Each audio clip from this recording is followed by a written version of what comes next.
Up the public meeting for We'll the chat about it. transportation bridge.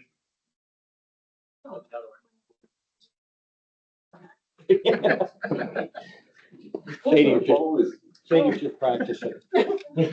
She turned around, had it in her. She was right there. Nailed it. Presentation, we'll see if we get up there. All right. So who do we have? Well, Trevor, Trevor? Yeah, Trevor with Trevor Ricker with HEB. okay. Monica's trying to get their presentation. Well, we'll do the pledge of allegiance. Please stand. Pledge of allegiance to the flag of the United States of America and to the republic for which it stands, one nation, under God, indivisible, with liberty and justice for all. Thank you.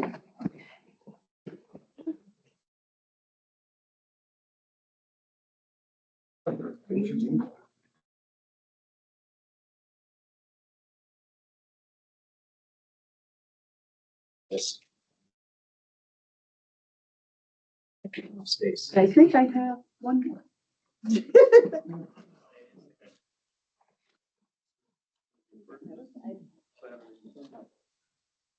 One more. One more space.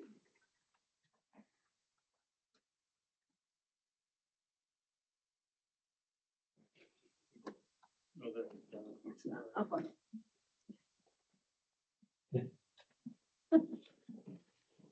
It should be here.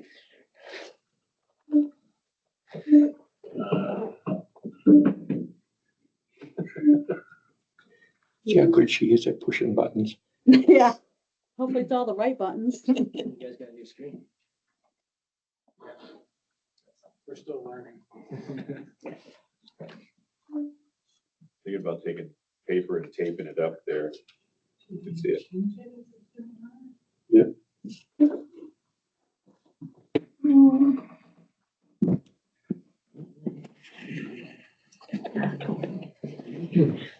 There'll be something that doesn't look like. Our new and improved system. I know.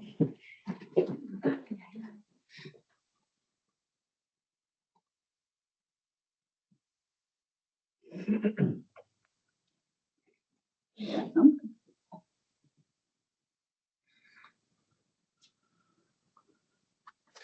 It's behind you, yeah. Yeah. It doesn't do no good. Now drag it to the other screen.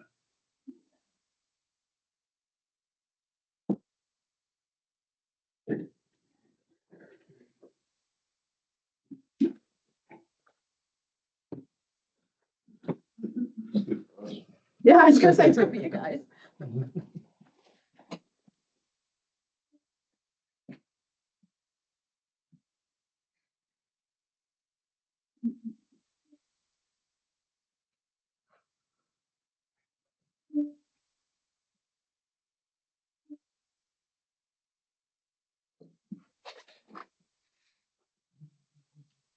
You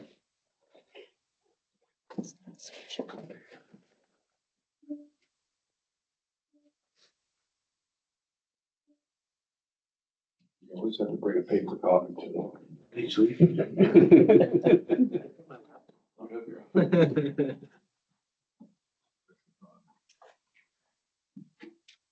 could be good training for your assistant.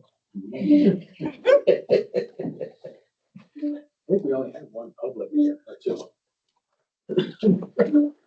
Well, Bob, so I don't think Bob is. People online. Oh, yeah. Well, they should be able to see that because they were on that.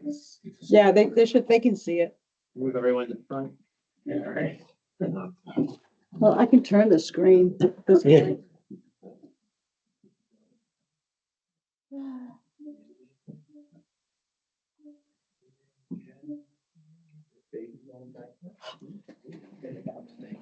So good. Yeah. One. There wasn't a single. There you go. There we go. All right. I think we're ready to roll. Yeah, you're ready. So. You wanna just introduce that? Yeah, so we have Trevor Ricker from HEB engineers for the public hearing for the transfer station. Public meeting. Public meeting. Great. Yep. And I'm here with Aaron Brodigan also. Junior structural engineer. Yeah, we're here to discuss the transfer station road bridge. So just a little bit about project administration.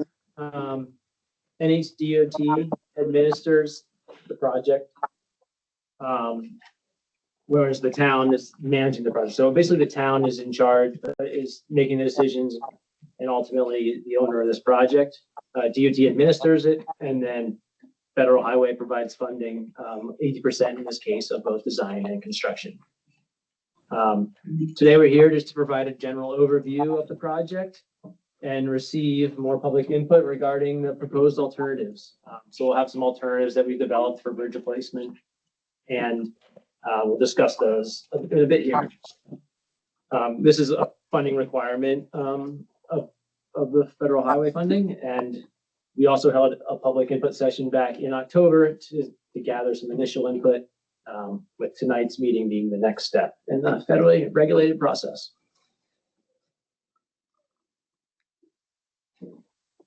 Here's an overview of the project area, with north facing up and Orange Brook running from right to left across the screen here. And the bridge, as you can see, kind of in the middle there. And zooming in a bit more, here's our existing features plan, simplified and colored version of it, showing the existing road, the existing bridge, Orange Brook flowing from top to bottom, and the Canaan Motor Club being on the left there. You can notice that right-of-way line is very close to the edge of the existing road. So We're looking north or? we are looking north, right? The Yeah. transfer station is on the right. Yeah. Kind of north. The north arrow is kind of on the bottom right of the screen there, so north is Gotcha, upper yeah. left.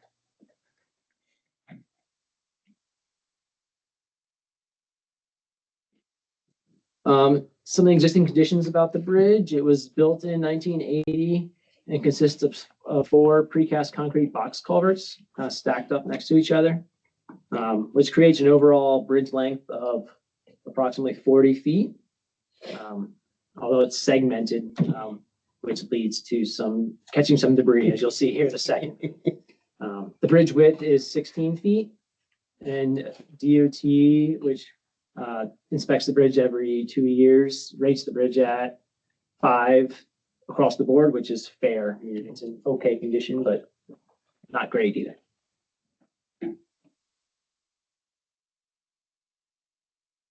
The bridge, this is from the flooding in 2019. You can see the bridge, there's a large amount of debris that was brought down Orange Brook and then got clogged up by the bridge. With those 4 small openings, it would not pass a lot of that woody debris. It's somewhere behind that picture on the top left there. So that led to some pretty expensive damage and flooding for the town and the Canaan Motor Club. So flooding is a large issue here at this location and is one of the main concerns that we have.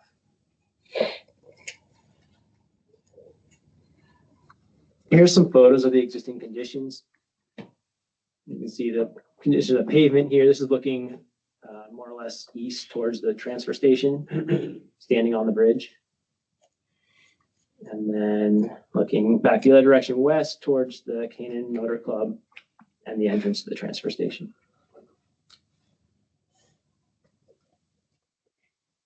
This is standing upstream, looking at the bridge downstream. You can see some of the deterioration of the precast concrete box culverts.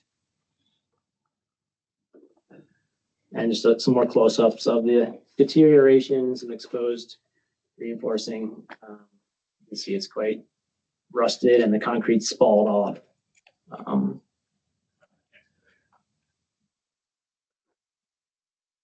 This is standing downstream, just looking up the structure.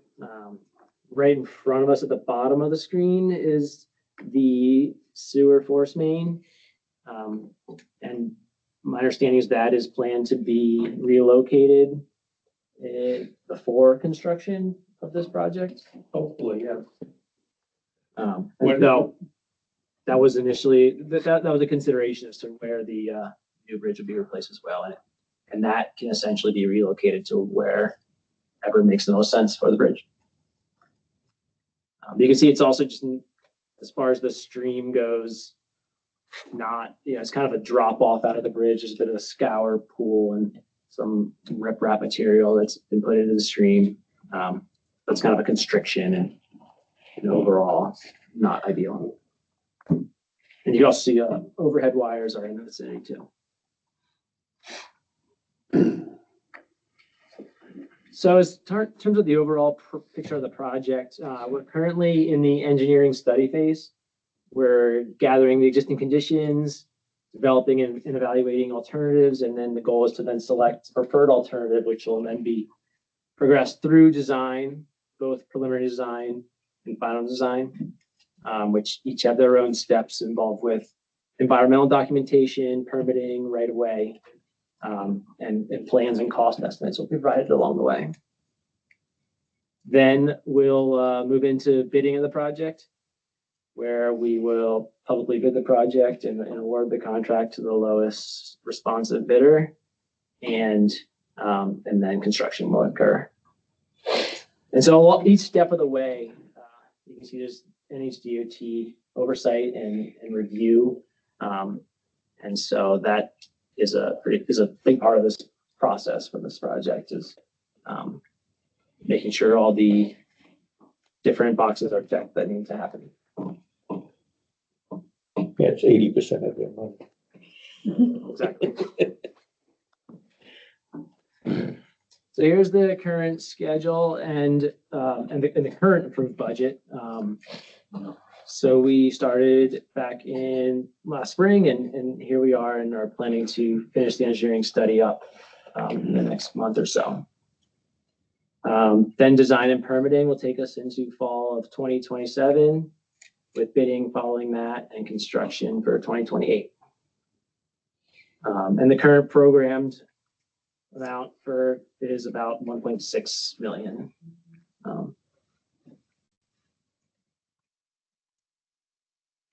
Of which 20% would be the county portion.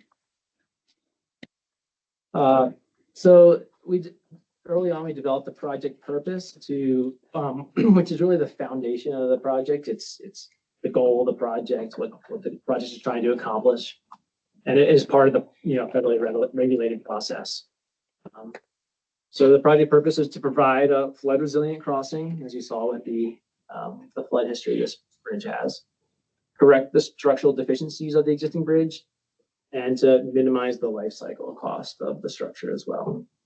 So just keeping costs manageable for the town. Not just looking at construction, though, looking at the overall picture.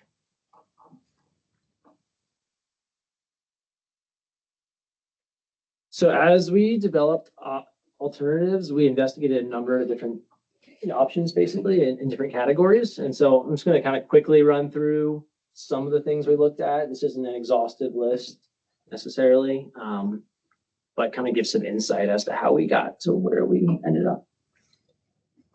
So for the bridge span, there were 3 different spans considered. A 47-foot span, which was the minimum hydraulically that would work for the site.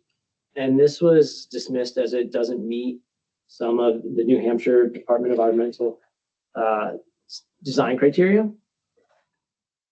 We also looked at a 50-foot span, which was ultimately selected as it meets all the design criteria. And then a 60-foot span, kind of a larger span, was considered, but dismissed because based on the hydraulic analysis, it didn't provide significant benefit, but does have significantly increased costs. So that's where we landed with the spans. For bridge types of this around 50-foot span, 2 primary options were considered, a concrete girder bridge and a steel girder bridge. And really they're fairly similar overall cost-effective wise, as well as just performance-wise. But we opted to choose the concrete girder. It's the same as a That's the Potato Row Bridge, which is currently in the final design portion of the project.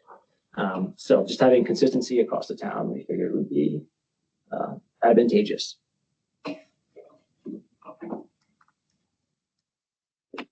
As far as roadway alignment, we did look at 3 different alignments: upstream, on alignment, and downstream. And ultimately, we dismissed the upstream alignment due to increased right-of-way associated with it. As you can see, it's right on the edge of that Canaan Motor Club right-of-way line. And upstream would push over that boundary some. So for that reason, we chose on alignment and downstream to further pursue in our alternatives. Downstream would allow continued access of the current one as the temporary crossing. Exactly. Yeah, I think that might be my next slide here. You're right on. You're on the same track. Yeah. So traffic control closure with detour is not an option since there's a detour one way in, one way out. Phasing construction, which involves working on half the bridge while traffic is maintained on the other half, wasn't really. It was basically dismissed due to increased costs. It gets very costly pretty quickly. And since there's better options here, being a temporary bridge or an off-alignment replacement, those were the 2 that were pursued in those alternatives that you'll see here soon.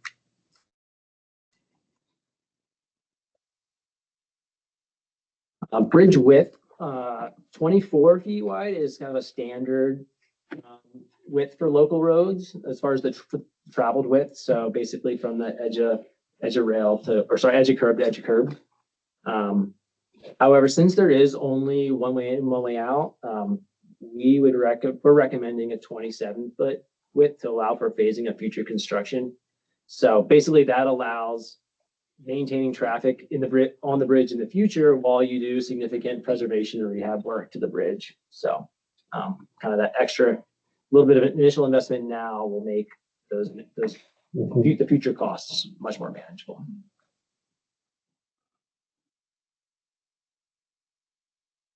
And then freeboard was another thing that we considered. So this is basically the distance from the water surface elevation to the low core of the bridge, the lowest point on the bridge structure.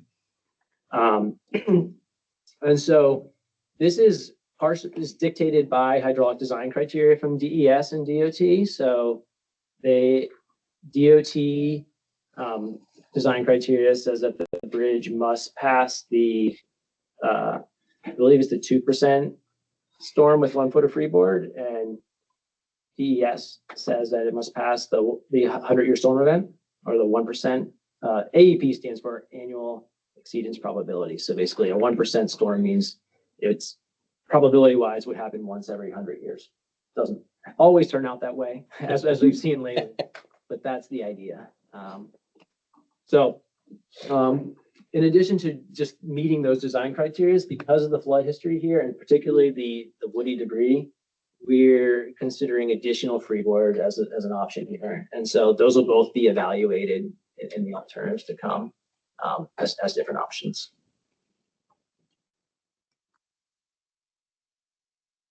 So here are the alternatives that we developed, basically on alignment. Alternative 1 and alternative 2 being on alignment and off alignment replacement respectively. And then having options for standard freeboard and additional freeboard. With additional, but I guess should have caveated that in the last slide, was that we're considering basically 3 feet over the 100-year storm event instead of just passing the 100-year storm event, having 3 feet of clearance, and that gives you additional room for that debris.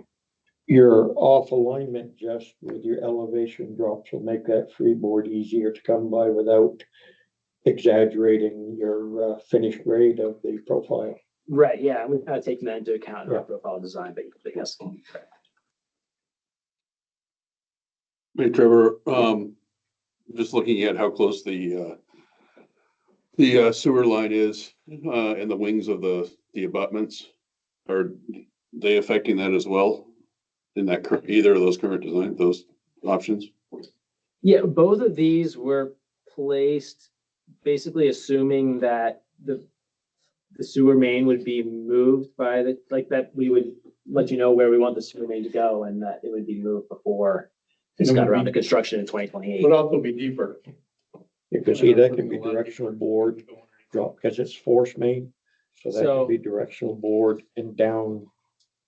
If that's not the case, I mean, I think we can discuss that and certainly both of these could be slightly tweaked and, you know, I think would still essentially work. Okay.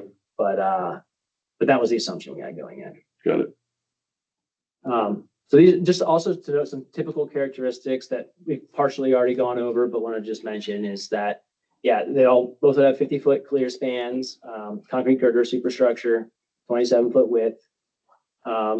We're proposing concrete abutments founded on spread footings, with T3 bridge rails, which are basically a crash compliant rail that is suitable for the site with minimal or no pedestrian usage. In speed limit. Yeah, right, low speed. Both will have wetland impacts and require full wetland permit with NATS. We're estimating that the construction duration would be approximately 6 months, you know, basically one construction season to complete this work. And then the replacement bridge would have a 120-year lifespan with regular maintenance, preservation, and rehab activities. So preservation being basically fixing up a portion of the bridge and rehab being replacing a portion of the bridge.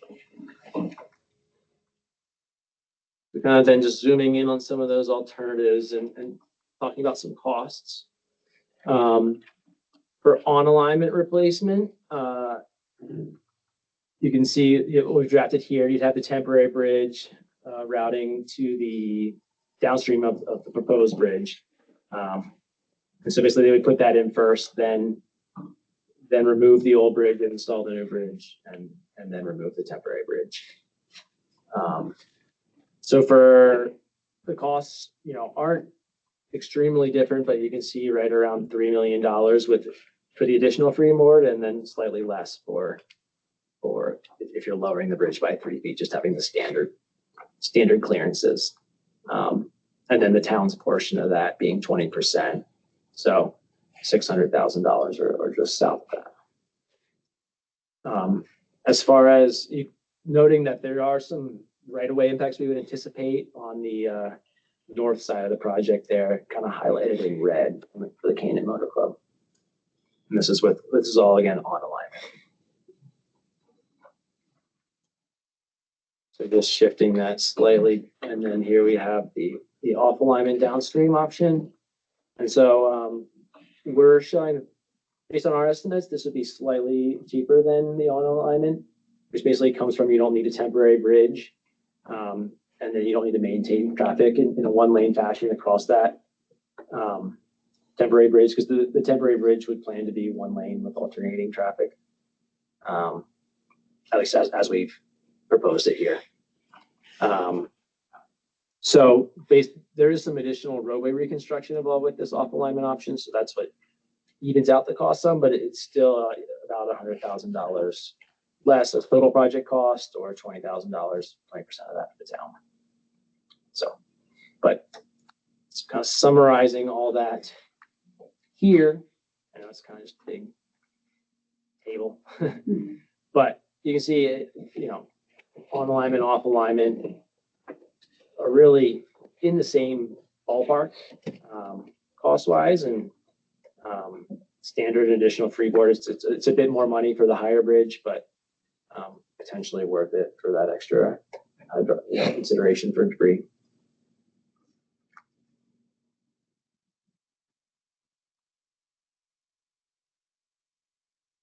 So at this point, the next steps will be to submit a draft engineering study report, which we'll provide to the town for their review and comments, as well as to then select a preferred alternative.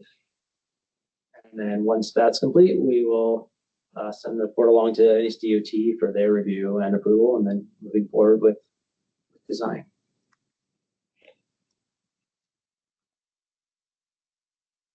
So with that, yeah, I'd like to open it up for any questions or comments from the select board or public.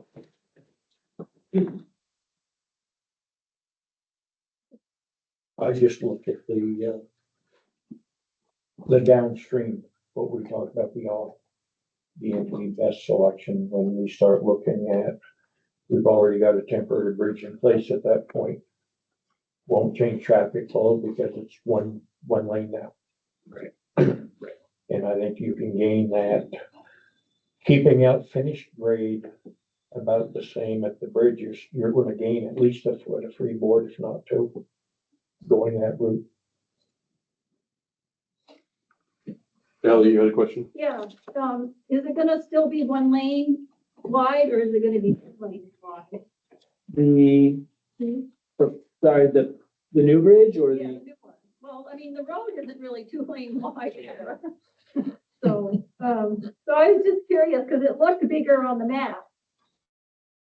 right, yeah, So- the bridge would be sized, it's 2 lane wide, and basically with the 27 foot width that we're proposing, you could maintain traffic on half the bridge while you're working on half the bridge with appropriate barrier and such in between. For like a deck preservation type job. Yeah, So but that, I was just wondering, does it make a difference in the cost? Whether the it's wider bridge does cost more, yeah. Yeah, well, I was wondering too about structurally, when you have two cars going across it at the same time, is that gonna cause it to deteriorate faster than if you were just doing one? Cause you got, highway department trucks going over there fully loaded too. So if you got two highway trucks going across that bridge at the same time fully loaded, that's a lot of drag. Yeah, all that's certainly taken into account in the design and dictated by the design guidelines for the bridge. So that part will not be a concern. I don't know if it's still the designation, but that's at least H20 loading, it's highway loading. Right, yeah. So it's basically designed like 89 is. Yeah, For but this will be structure. a real bridge. It's not gonna be 3 box culverts from. Correct, it'd be a single clear span. Correct. Okay. It's classified as a bridge, but it is Yeah. kind of. Well, will it, the way it's structured will be there, because part of the flooding problem is stuff gets caught underneath there because you've got 3 culverts and you don't have a clear for it to flow through. So if you have the new bridge, when it's a real bridge, is it gonna have less structural stuff get in the way? Yeah, there would be it'd be totally clear, All the right. whole channel. So it'll be less likely to flood. Right, one end to the other will be one span. Okay, that's good to hear. Thank Yep. you. That's a big part of the driver behind the project. As far as the width of the existing road, that road was put in under the federal spec when the treatment plant was put up there with that money. So that was put in to the spec to service the surge plant, the transfer station, and the highway department was all added afterwards. So, I mean, the road was never upgraded yet to the usage that it's receiving, but this would be, the road obviously is going to have to receive upgrade work, and this will be the time for the town to look at upgrading to what the use is rather than what the grant money was saying goes in. Bob? If we don't do this right away, do we risk losing the state's 80%?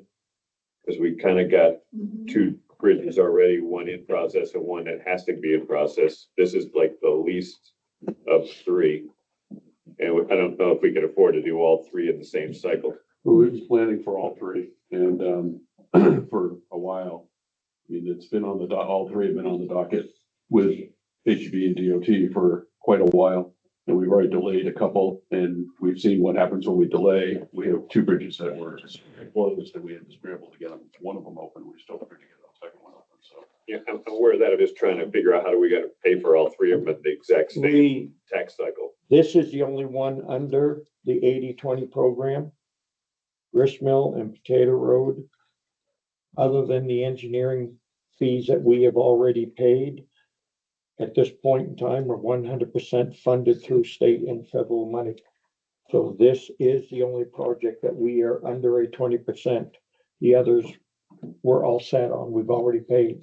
I understand all that, but it's still gonna raise taxes. Well, we also, no, we have a, capital fund for bridge reconstruction. I only have the 23 annual report. Ally's looking at the Yeah, 24. I'm trying to So she can tell you what was in there at the end of last year, and then That's there's why we the, have a capital reserve account, Ellie, can you let her talk? sorry. and then there's a warrant article this year to appropriate more funds. So that's one of the things that we set funds aside for and projected out the cost of the 3 bridges. Can we get a number of if we didn't go to 27 feet, what it would cost? Because I don't really think we need a bridge like 89 has, because the traffic on this is not that much. Well, it is quite a bit, and there's a lot of weight going on with, to Ellie's point, with the, all the pit and everything going on. Well, you're not gonna have 2 trucks fully loaded across the same way. No, You're gonna be, one would be coming in fully loaded while the other one was going out fully loaded. Wouldn't make any sense. Yeah, this is west here, though. The structure is designed that way because you're gonna have between 70 and 80,000 pound trucks on it. It doesn't matter whether it's 1 or 2, we're required to use highway loading. That's a structural design issue. But he's saying it'd be cheaper if we went skinnier. I just wanna know how much cheaper. That's a fair question. The issue is, this bridge will cost us 20% of the total project. Potato Road, we're paying 20% of just the design engineering. Construction is 100% covered. There's no cost to the I taxpayer. know all that. I do. And gristmill is no cost to the I taxpayer. know that too. So it's just, when you say it's cost to the taxpayer, Well, does that include the raising of the road, Potato Road Yeah. as well? Okay, that I wasn't sure of. yes. Yeah. And this is where we've upgraded, been working on our CIP program. Covers that in that 20%, so it's a gradual. Yes, it's tax dollars that are gonna pay that 20%, but it's not gonna be hit one time, 1 year. We are building the bank so that that can be paid and not affect that year's taxes. And I kind of thought when Potato Road got tagged, that this one might be put off at least a year. That's all I was thinking. Well, they're all in different timeframes. They start like in 26, 27. They're all like a year apart for completion. They're not all at once. But there's no real cash outlay. What will happen is we will have to, it'll be, I don't know this answer.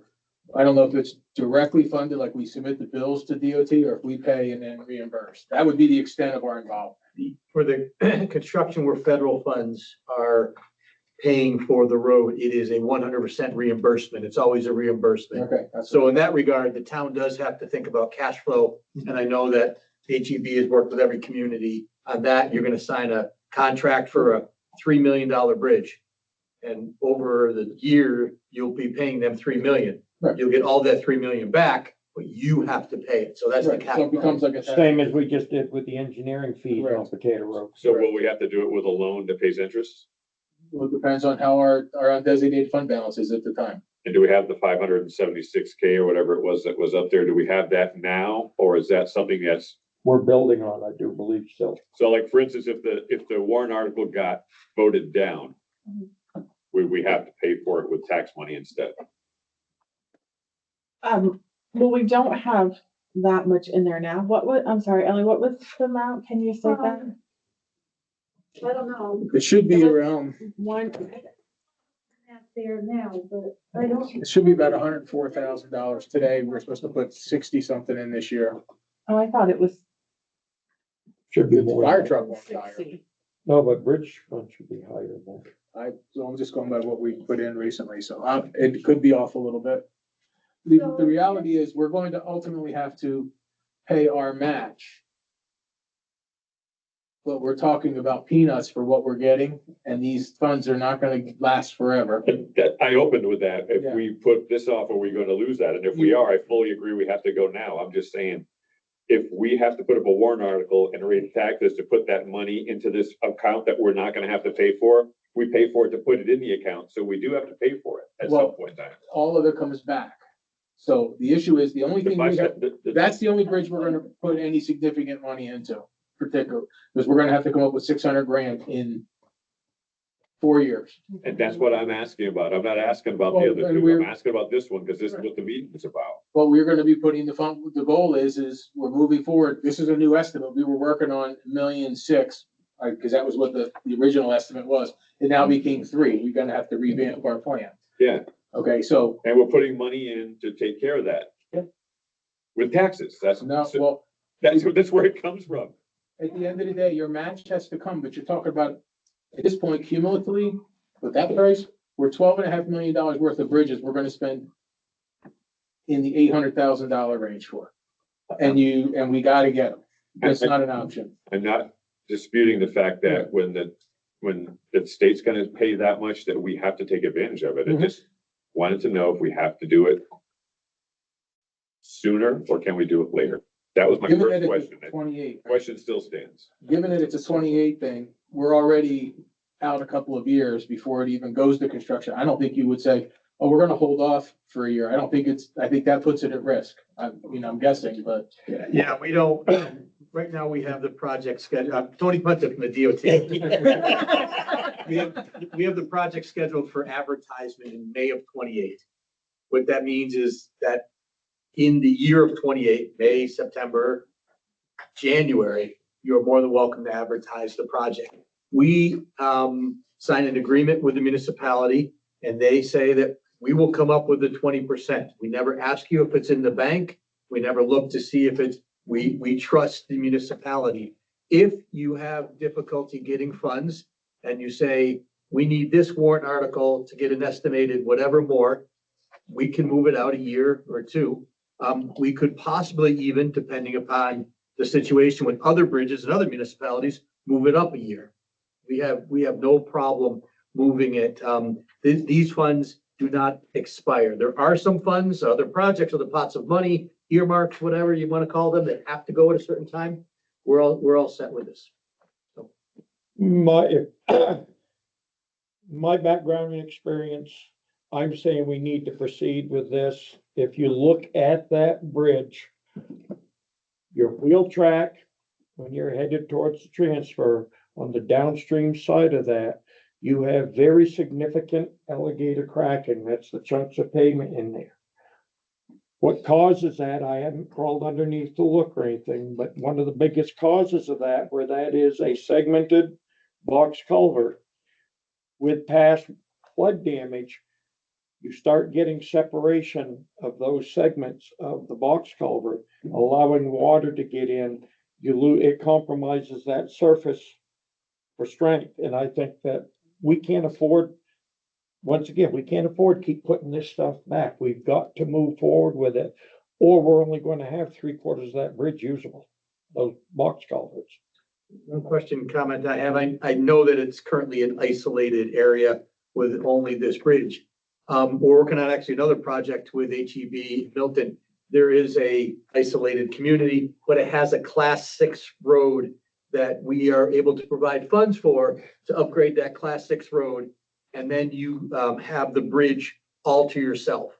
So that's something to think about. I know you're in this little area there, but if there is an improvement, the ideal situation is to not go upstream or downstream, not disturb any more that's already there, but also give the contractor the entire site.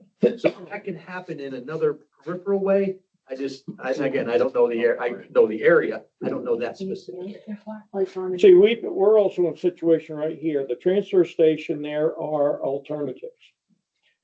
All of our sand and material, and salt, is on the backside over there. We don't, at this point in time, have an affordable alternative for our highway department if that bridge doesn't remain accessible and usable.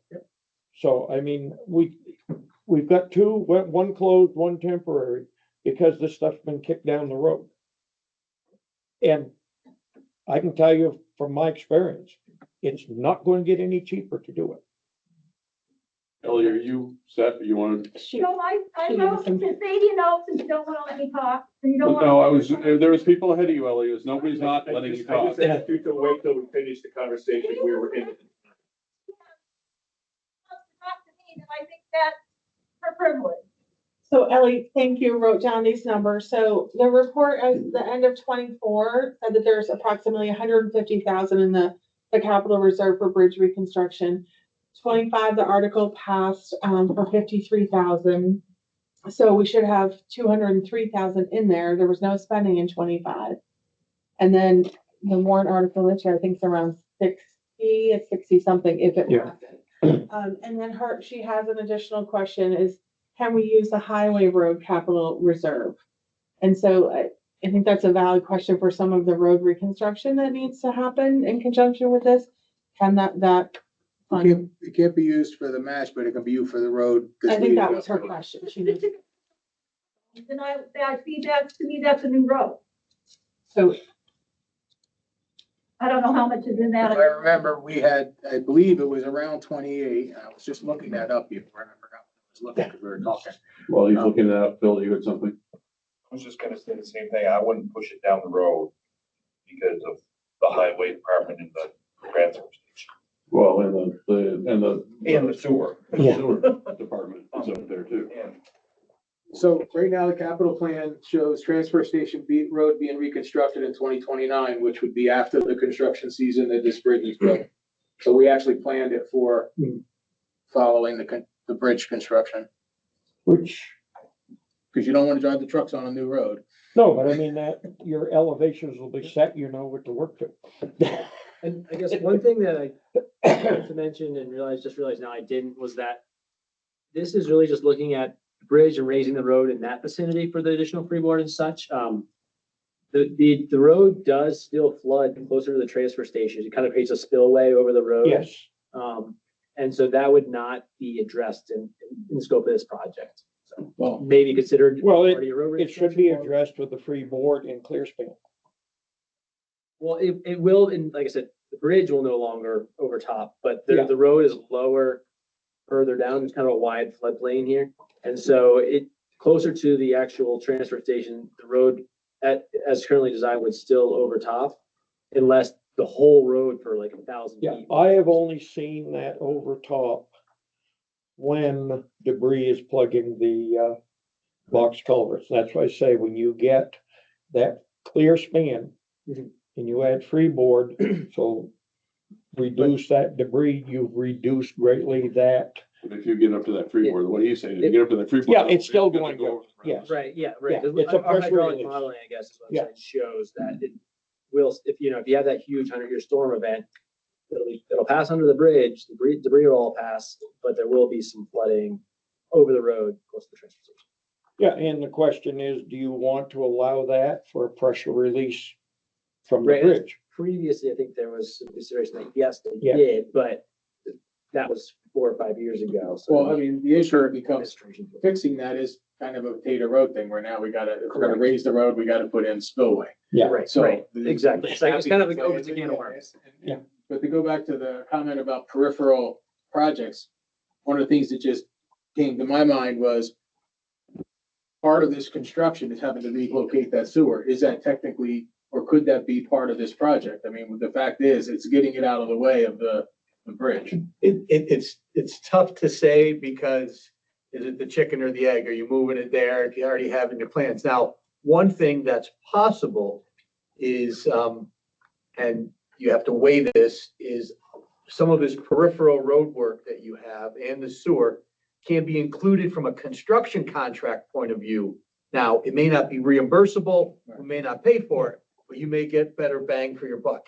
However, if you are going to include a sewer crossing in this, that whole sewer crossing that maybe you pay for and you think you get a better price has to follow all the Davis-Bacon federal rules. So any construction within this project has to follow the federal rules. Some municipalities choose to do some because, that's not the case, but we're reconstructing the road. We want to replace the water line anyways. We're going to get a good price, so we put it in the project. They pay for it, but it's in the federal contract. So, And the reason I mentioned it is I know people have talked about, yeah, we're gonna need to relocate that sewer line. But it's always been as part of, because we're gonna put the bridge in. It hasn't been like the other way around. So that's why I was asking the Yeah. question. well, I mean, if it can be avoided, which it can, right, and the bridge gets put in, then it's difficult to say, well, we'll move the bridge far enough so we hit the sewer. No, I'm saying like right now, You know. the best alternative is 2B, and that goes right over top of the sewer. I mean, it just does. And there isn't any, I don't think there's any viable option that's going to prevent that. to be perfectly honest. That's why I brought it up. Well, there's always the possibility, put that forward, ask us, no, seriously, ask us for our opinion on it. And maybe you'll get that sewer, a new siphon or a horizontal directional drill at 20 cents on the dollar. John, I wish it was. John, you had something? I know, I'm Paper 80. I know, I'm just teasing. The thing is that, you know, talk to Scott. We're gonna push all this down the river. You know, it's gonna go run to our bridge now. Problem is all those oxbows out in those fields are gonna be really affected. And it's nothing against, I think you're doing great work, HB. But then all of a sudden, we're gonna have to deal with that. I mean, right now, I know. So that the problem, we have 2 oxbows out there, am I Yes, correct? yes. So I mean, if we push all this stuff down the river, it's really gonna cause us a problem. The thing is, a lot of that made it down the river as soon as the bridge was compromised. Yeah. It all came down around. So, That's the thing, I mean, it's great that we're putting in the bridge and I think it's fantastic. yeah, because those oxbow, those corners, we've already lost 30 to 40 feet of field on both of them. Yeah. Any other questions or comments? Make a motion to, close the public hearing, So move. public meeting. All in favor? Aye. Trevor, thank you very much. Yep. I'm sorry, from DOT, what was your name again? Tony, Tony? Thanks for coming. no problem. Thank you for hosting. We got one first. We get a DOT rep. Trevor made me, he goes. Trevor made me come, huh? It's not too, I live in Petticoat, so it's not that far, and I like it up there anyways. Thank you.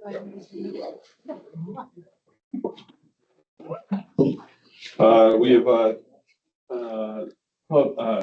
meeting minutes from January 6th. We have 3 meetings, we had a public meeting and 2 non-publics, one before and one after. I think we had some corrections on, we'll talk about the public meeting first. Looks like we spelled Frank Thibodeau's name incorrectly on numbers or people present. Also in his complaint on number 4. Then on 9B, it was stated that the 5th wheel truck at the transfer station was purchased. It's the 5th wheel for the truck, not the whole truck. Okay. That's all I see. Oh, no, we spelled Chris Olson's name incorrectly as well on 9D in the motion. And But we spelled it correctly up in the people present, S-E-N or S-O-N? E. S-E-N. And then I wanted to just add, so on 9D, in order to make him a town employee, it was discussed that we would have to buy out the MRI contract, and someone did ask the amount, and it was stated it was 10,000. So I think it should reflect that in the minutes. Just want to make sure that we're transparent. Thank you, Roger. Motion to approve, public meeting. With the So moved corrections? with the corrections. Second? All in favor? Aye. I don't see any corrections to the non-public. I have a motion to approve both So those. moved. Second. All in favor? Aye. Aye.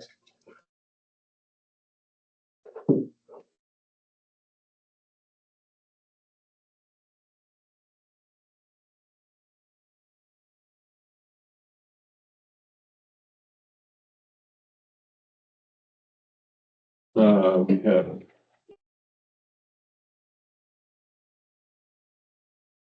We have the warrant. Are we doing the warrant for the water right now too? Or No, that's down further. We have POs. Thanks. We have the manifest.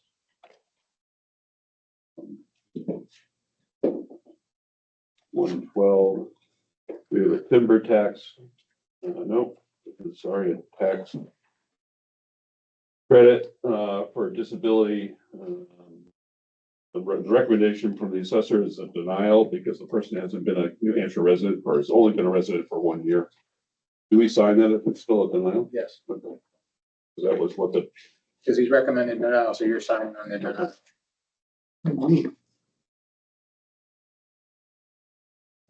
We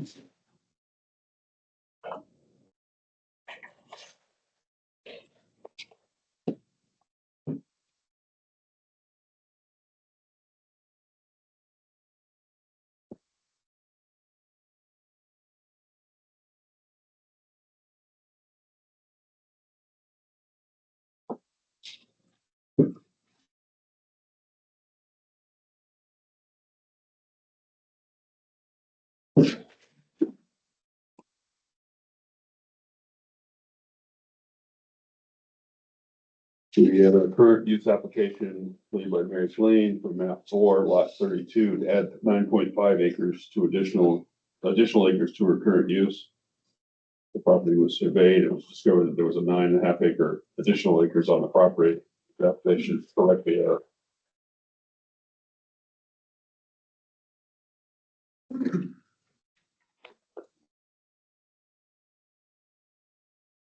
Is that one that the assessor opined on? Do we have Yeah, a, Brendan is recommending it. is recommending it? Okay, sorry.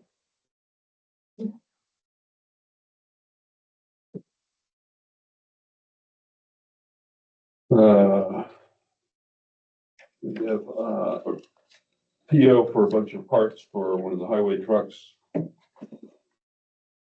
Mounting scrap, insulator fuel tank mounting scrap.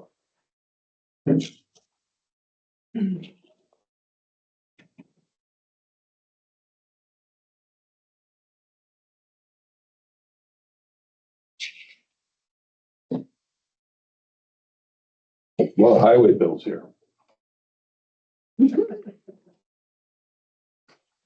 Nothing great. You also have the manifest from 1/5.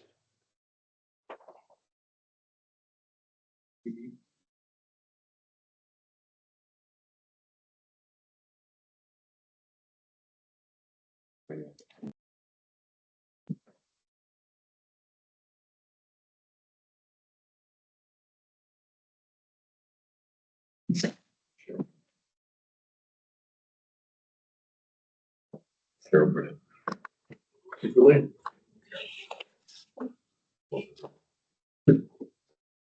Bob, do we get the sidewalk plow, tractor running, or I know it's out of its parking spot? They will work it out. We got it back in the shop, ordered parts, uh, 5 to 7 days out. But guy was gonna try and temporarily patch the part, get it to work What broke on it? on PTO. Broke the housing, the electrical, just a bolt on part, so.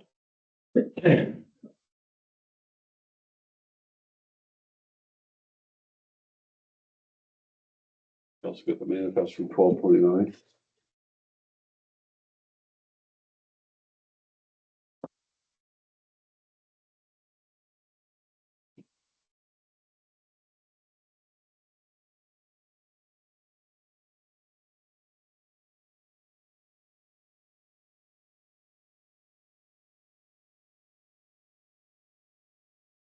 The transfers from the trust fund for highway and everything else.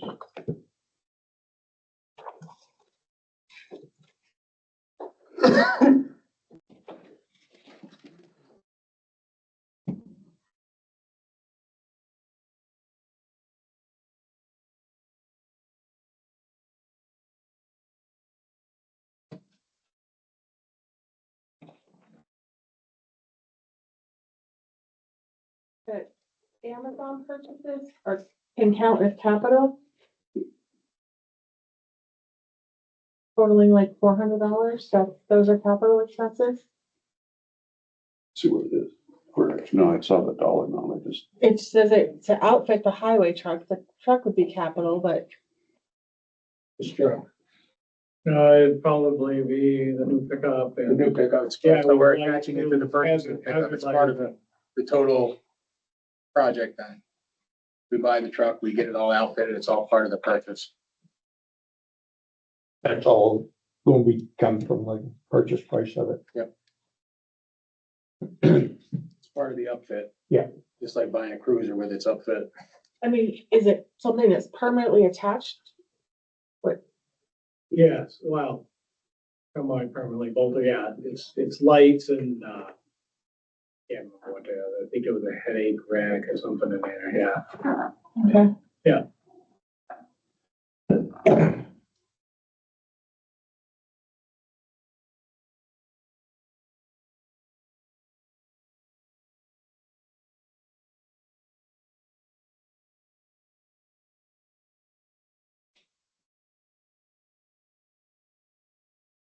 Ask a question.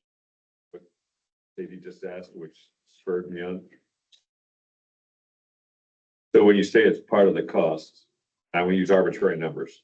So if the voted on cost was 25, are you saying they paid 100 and now in Amazon, they're spending the 25, or they paid 125 and then on top of that, the Amazon? Typically what happens is we put the total price of the truck, and if you wanna use $70,000 is the total price, the truck might cost 55. You gotta put the plows on it, the lights on it, it's a headache rack, all of those things become part of that 70,000. Yeah, and that one that specifically, I'm just asking. Yeah. When you said it was part of the cost, It's part of have the you gone plan. over the number you were supposed to do, or the truck was under and now you're getting up to the number? No, we have not gone over to this point. Okay. That's the goal, is to do the whole package when we budget. And No. Amazon's just a vendor that was used to purchase that. Yeah, you typically do it with a supplier. That's why Well, the And plow, Amazon is it in this case. we put our own stuff on. Yeah, it was cheaper, just, yeah, we bought the price, and Yeah, that's fair. cheaper than the alternative could do it. That's one thing. That makes sense. Because I used a lot of Buyers brand. But I could buy, last year I was able to buy Buyers brand from Amazon cheaper than I could buy it from Buyers. So, So did we take and consider the time that the guy spent putting stuff on, put into the capital of the truck? No, Then how is that a total purchase of the truck?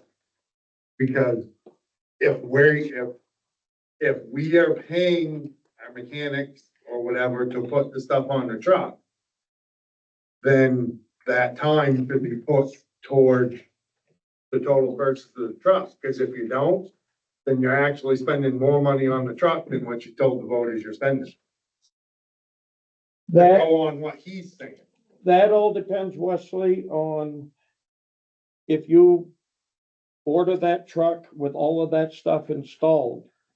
I get It what you're saying. depends on if you can buy the pieces cheaper and add your labor and still come in under what it would cost to have that. That's what I'm We asking. can't- We we can't charge- add the labor to it. but we can't charge labor to a capital item. Why is that? That's accounting practices. The way it works, we can do that for our planning purposes, but it can't be actually allocated that way in the books. Because the lights are the physical part of the capital purchase at the end. You can't use your own forces because that's how people manipulate accounting. Yeah. Okay, so at the end of the day, was it? We're cheaper for- we're supposed to be tracking the overall cost. And just so you know, this was not a voter approved purchase. These are purchased, the select board has the authority to purchase vehicles. So this was not a ballot article per se. We put in a plan, we have a capital plan that says, here's what we're gonna spend on a pickup. We make sure that we come in under that. And that's the vote. So basically, I have no say anymore. You have a say because the equipment reserve fund gets funded annually and you vote to whether you're gonna put any money in it. Okay, so, But, cause otherwise it's a double vote. You vote to put the money in, then you gotta vote I don't multiple have, times, and the I price think that's changes how and you the should do timing it, changes. but is what it is. I'm presuming that, can I just talk again, because I gave Ellie a hard time for speaking without being recognized. So in the overall budget that was approved, this was part of the CIP, That's part of the correct. overall budget that was approved. Yes. So Chair, I still have difficulty with this, I'm sorry. I could agree that the strobe grow lights are capital, but and the other things, I'm not saying I don't think that we don't need them, but I don't think it goes under capital expense, and that's the leather seat covers and the first aid kit. Oh, I agree. That should have been separated and charged to a different account. Okay, so I don't wanna sign this one yet then until we remove those. I didn't see that on there. Okay, But no, that should not be charged though. Just anything that's part of the physical truck when it's done that you could technically hire somebody out to do. Steven's removing his signature. Yeah. Well, I think that basically what will happen is that purchase order will just get two charge areas versus one, Yeah, so. Ellie, did you have something? Yeah, I just wanted to make the point, because this is what Wesley was talking about, is that I can't remember what year and which articles, but we delegated, the voters are no longer in charge of all the capital spending anymore because it was delegated to the select board.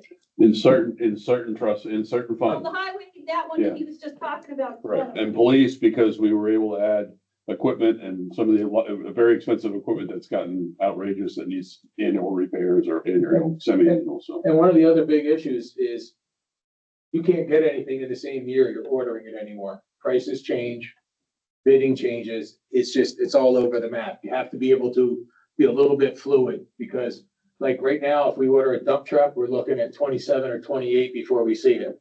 Same thing with fire trucks. We're out at least 3 years. I'm not disagreeing with that. Yeah. I'm just listening to you saying that it was cheaper for us to have us do it ourselves. Right. I just want to know if anybody actually took and figured out how much time it took whoever to do it, how many guys were working on it, we added it up. Was it actually cheaper for us to do it, or would it have been cheaper just to have the truck? Yeah. That was my only question. Well, I know in the past, Well, we may have. Don't wait here. Valid point, Wes. well, that nobody adds that stuff in. They always say, well, we gotta pay the mechanic. Well, my point is if we have all these trucks that are broke, that can't plow, I would rather see them working on those trucks Right. than upfitting something that we could have bought that was just, I agree with you. This was so minor though. It's like, it's a couple hours and then you put on a couple of lights. this is a strobe grill light, 8-piece. Right. I don't know what it would have cost to pay someone to That's put it fair. on. It was $25 for the parts and then, I have no idea. I was just asking a question. it's a good question.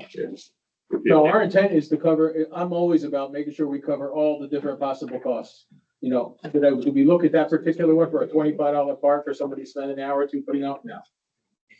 It just worked out That was all my questions. Yeah, and that's fine. And the goal is always to do it the way you're talking. All right, let's move on. We have a poll request from Liberty, Granite State Electric on Jones Hill. Because you've become our I have not seen that yet, but I. little practo. Whether you like it or not, Scott, appreciate it if you go check it out and, get back to us for the next meeting. Just 1 feet in the road was good. It has to be within the highway right of way.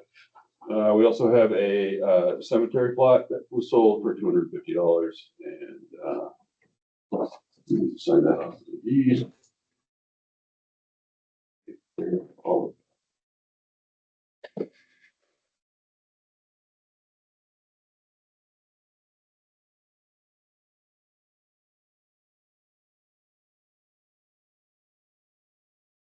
We have a water rate request. Well, it's from Paul Award. It was received a little bit ago. John has been unable to get access. We were hoping to have the access by tonight, so that's why it was on the agenda, but we're gonna have to table that till the next meeting because he hasn't been able to. Gonna get into the place to actually get onto the meter itself. Right. Well, we think there's a leak there, a serious leak.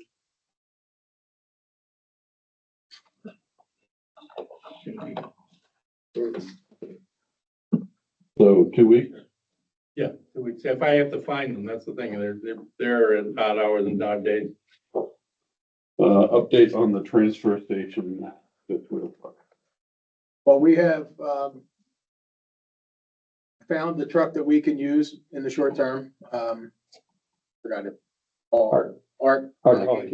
And the truck they basically would ask us to rent it for $500 a week. And if we assume we'd have to do it for about a year, that'd be about $26,000.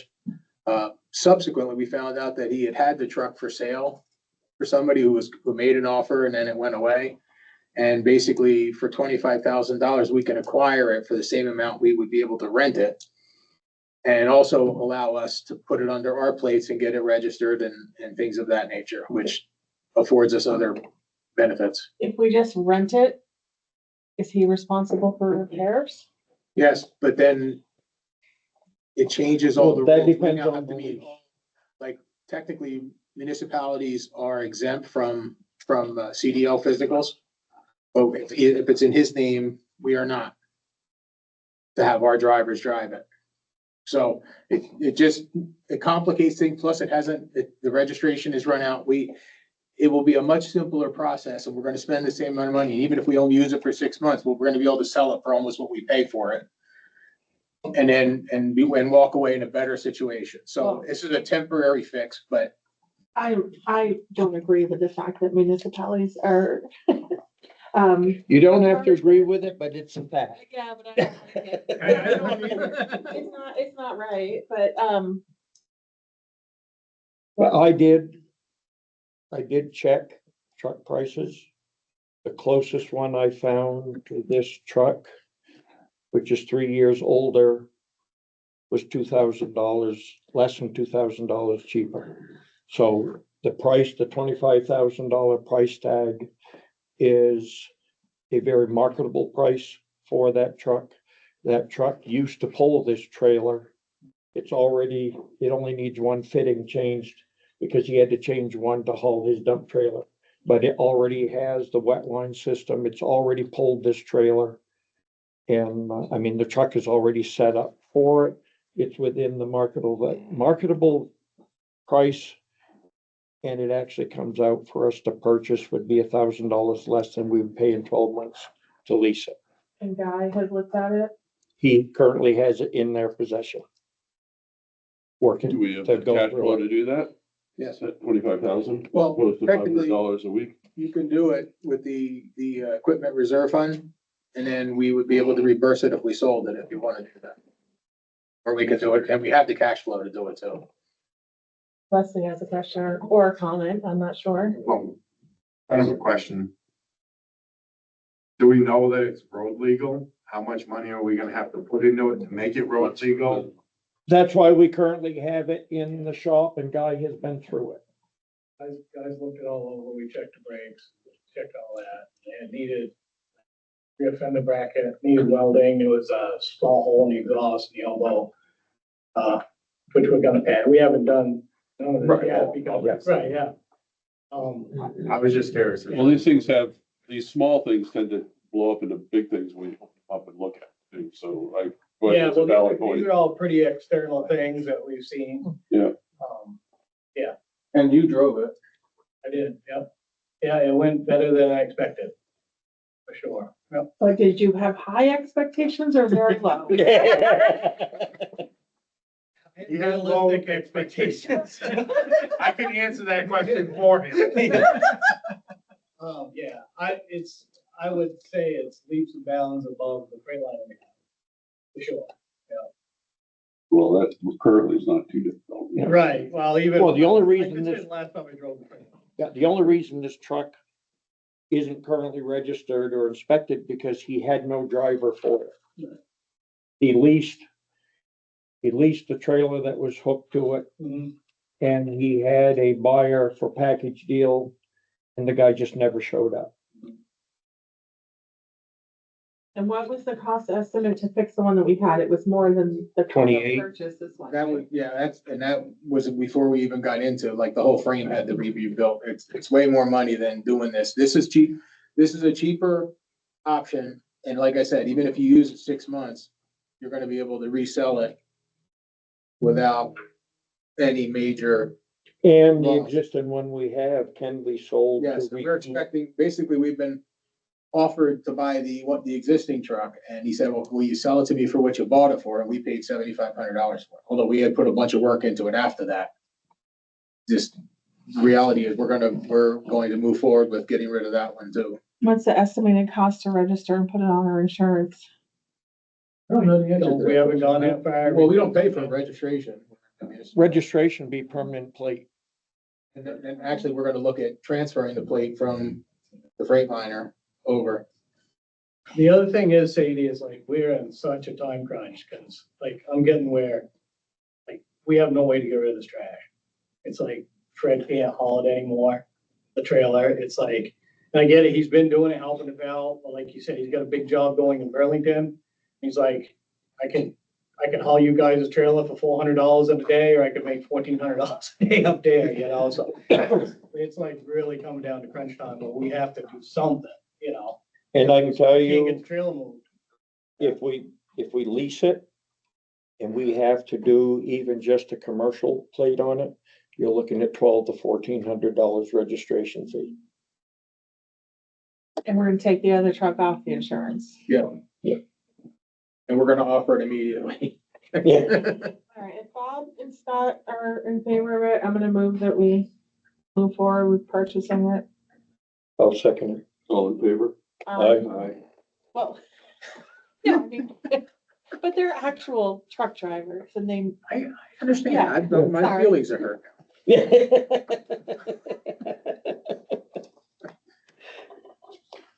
We have the warrant articles for us to vote on. Pass them out.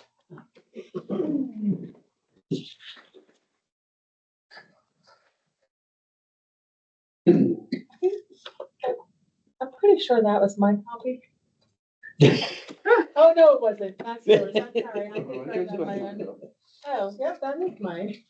But then I have, Did you mark them all up, Sadie? some of them are from the other night of the budget committee. This is the one I They were in your left, just, in front of you on the left side pile. Scott probably had. You steal his? Scott I think Scott might have stole yours. No, Accept they're your all, apology. it's all what was in front of me here.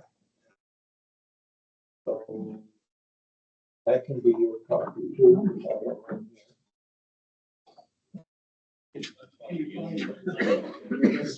These recess? We can blame on it. Sure, Yes. I'll just find a check. Recommendation. Yeah. You have a, is there an extra set? This, Did you grab a set? Oh, I know. Mark it? you don't buy out now? Yeah, but I was gonna say. I wrote it down, but twice. That, about 3 times, I think. Yep.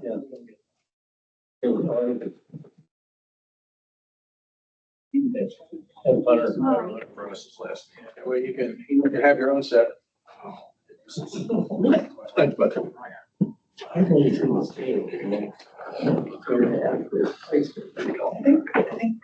Did you have a drive by me?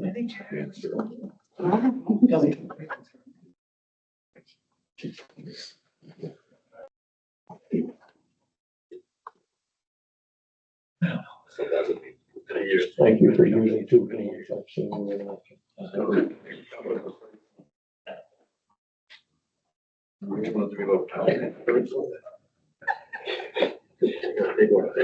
My clubs by trade.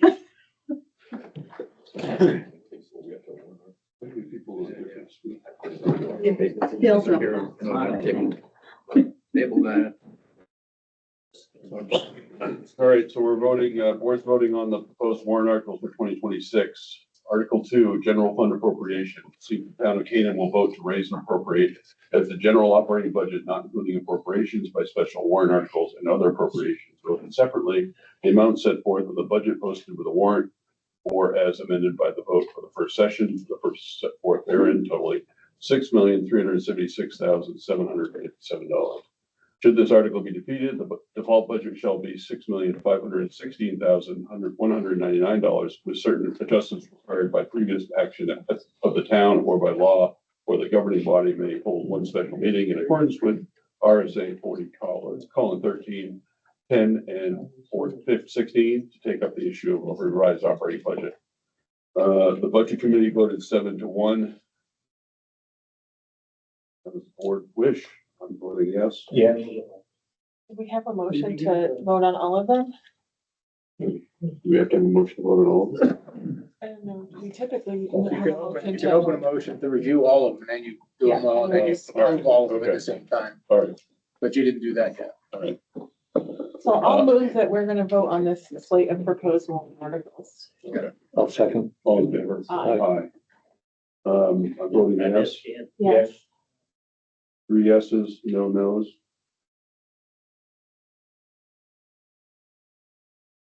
Want to take turns reading? Well, I'll go through this. So appropriate to water and sewer operations to see if the town will vote to raise and appropriate the sum of $381,862.72 for the water and sewer operations for the town of Canaan. And $210,750.29 to be raised and appropriated for water, and $171,110.42 to be raised and appropriated. So these water and sewer appropriations are to come by and through water sewer fees, user fees with no amount raised from property taxes. Budget committee voted seven yes, 1 no. Select board, Yes. Yes. yes. 3 yeses, 0 nos. Article number 4, appropriate the highway equipment capital reserve fund to see if the town will vote to raise and appropriate the sum of $159,000 to be added to the highway capital reserve fund previously established in 2025. Funds will be appropriated from the undesignated fund balance, which includes the unused $169,000 allocated to the general fund for payments on the equipment lease that has been delayed due to supply chain issues. The budget committee voted 8 yeses, 0 nos. The select board votes Yes. yes. Yes. 3 yeses, 0 nos. There will be no impact on property tax associated with that article. Sorry. Article 5, appropriate to highway capital road reconstruction fund to see if the town will vote to raise and appropriate the sum of $229,240 to be added to the highway capital road reconstruction reserve fund previously established in 2025. It's estimated that the passage of the article will increase tax rate 49,000 per thousand, 49 cents per thousand, or $109.75 on the median home worth 226,500. The budget committee voted 7 yeses, 1 no. The select board votes yes. Yes. Yes. 3 yeses, 0 nos. Article 6, appropriate to the transfer station special revenue account to see if the town will vote to raise and appropriate the sum of $7,500 to be added to the transfer station special revenue capital reserve account previously established in 2008. It is estimated that the passage of this article will increase the tax rate 2 cents per thousand, or $3.59 on the median home worth. Budget committee voted 8 yeses, 0 nos. Select board votes Yes. 3 yeses, 0 nos. Article 7, appropriate to the government buildings capital reserve fund to see if the town will vote to raise and appropriate this sum of $96,000 to be added to the government building capital reserve fund created in 2024. It's estimated the passage of this article will increase tax rate 20 cents per thousand, or $45.96 on a median home. The budget committee voted 6 yes, 1 no, 1 abstain. Select board votes Yes. 3 yeses, 0 no. Article 8, appropriate to EMS capital reserve fund. See if the town will vote to raise and appropriate $112,000 to the EMS capital reserve fund for Cadence Emergency Medical Services. It is estimated the passage of the article will increase the tax rate 24 cents per thousand, or $53.62 on the median home. Budget committee voted 6 yes, 2 no. Board of Selectmen, Yes. Yes. yes, 3 yeses, 0 no. See, I'm sorry that it says Selectmen throughout. Thank you. Right. Article 9, discontinue existing fire truck capital reserve fund to see if the town will vote to discontinue the existing fire truck capital reserve fund created in 1979. Said funds with accumulated interest to date of withdrawal are to be transferred to the municipality's general fund in accordance with state law. The reason for discontinuing this reserve fund is due to the addition of several associated fire department pieces of equipment that meet the financial requirements of being capital purchases and are included in the CIP plan. This was not voted on by the budget committee because it's not financial. The Board of Selectmen vote Yes. Yes. 3 yeses, 0 no. Article 10, create a fire department equipment capital reserve fund. See if the town will vote to establish a fire department equipment capital reserve fund under the provisions of RSA 35:1 for the purpose of funding the purchase of any and all fire department related equipment, including but not limited to vehicles, SCBA equipment, UTV and trailer, turnout gear, hoses, extraction equipment, rescue boat, as well as any other commonly recognized accessory equipment item that assists with the goals and purposes or obligations of the Canaan Fire Department. As well as to raise and appropriate the sum of $175,100 to be placed in this fund.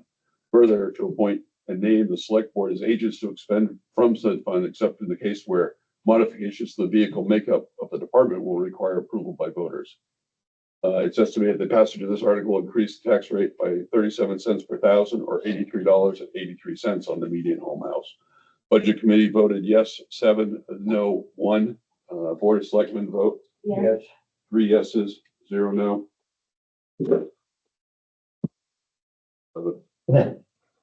I can read open this one. Keep it. All right. Appropriate to fire department capital equipment capital reserve fund. To see if the town will vote to appropriate $589,142.69 plus accumulated interest from the undesignated fund balance. The $589,142.69 plus accumulated interest originated from the existing fire truck reserve fund and needs to be transferred in order to maintain fund balance to pay for the new fire truck with a projected delivery of 2028. There'll be no impact on taxes. Budget committee voted 8 yes, 0 no. Board of Selectmen, Yes. yes. 3 yes, 0 no. Appropriate the police capital reserve fund. See if the town will vote to raise and appropriate the sum of $70,000 to be added to the police capital reserve fund previously established in 2025. It is estimated that passage of this will increase the tax rate 15 cents per thousand or $33.51 on the median home. Budget committee voted 8 yes, 0 no. Board of Selectmen, Yes. yes. Do we have one conversation, please, Bill? Thank you. Appropriate to the bridge capital reserve fund. To see if the town will vote to raise and appropriate the sum of $69,920 to be added to the bridge capital reserve fund previously established in 2005. This is estimated, excuse me, increase the tax rate 14 cents per thousand or $31.56 on a median home. Budget committee 7 yes, 1 no. Selectmen? Yes. Yes. 3 yes, no 0. Modify elderly exemption. Shall the town modify the provisions of RSA 72:39A for elderly exemption from property tax in the town of Canaan based on assessed value for qualified taxpayers to be as follows? For a person 65 years of age up to 75 years, $65,000. For a person 75 years up to 80 years, $75,000. For a person 80 years and older, $100,000. To qualify, the person must have been a New Hampshire resident for at least 3 consecutive years, own the real estate individually or jointly, or if the real estate is owned by such person's spouse, they must have been married to each other for at least 5 consecutive years. In addition, the taxpayer must have a net income of not more than $32,000 single, or if married, a combined net income of less than $48,000 and own assets not to exceed $70,000, excluding the value of the person's residence. The elderly exemption was created in 2022. Selectmen recommend? Yes. Yes. Yes. Can I ask you a question about that? It's okay if it's inappropriate to ask a question. Not right now. Okay. Town meeting is working. No, I thought it was insufficient. I thought there was more to it than that. In modified disabled exemption, shall the town modify the provisions of RSA 72:37B for disabled exemption from property tax in the town of Canaan based on assessed value for qualified taxpayers to be $100,000. To qualify, the person must have been a New Hampshire resident for at least 5 consecutive years, own the real estate individually or jointly, or if the real estate is owned by such person's spouse, they must have been married to each other for at least 5 consecutive years. In addition, the taxpayer must have a net income of not more than $32,000 singly, or if married, a combined net income of less than $48,000 and own assets not in excess of $70,000, excluding the value of the person's residence. The disabled exemption was created in 2022. Board of Selectmen, yes.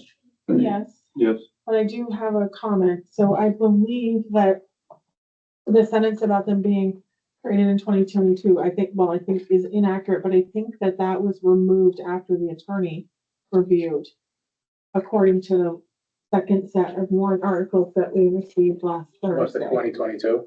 Yeah, I'm just confirming from the email that you sent. So that's what, 14? Oh, no, it is. Okay, so it was dropped in one of our set of warrant articles. What was that, the misprint one?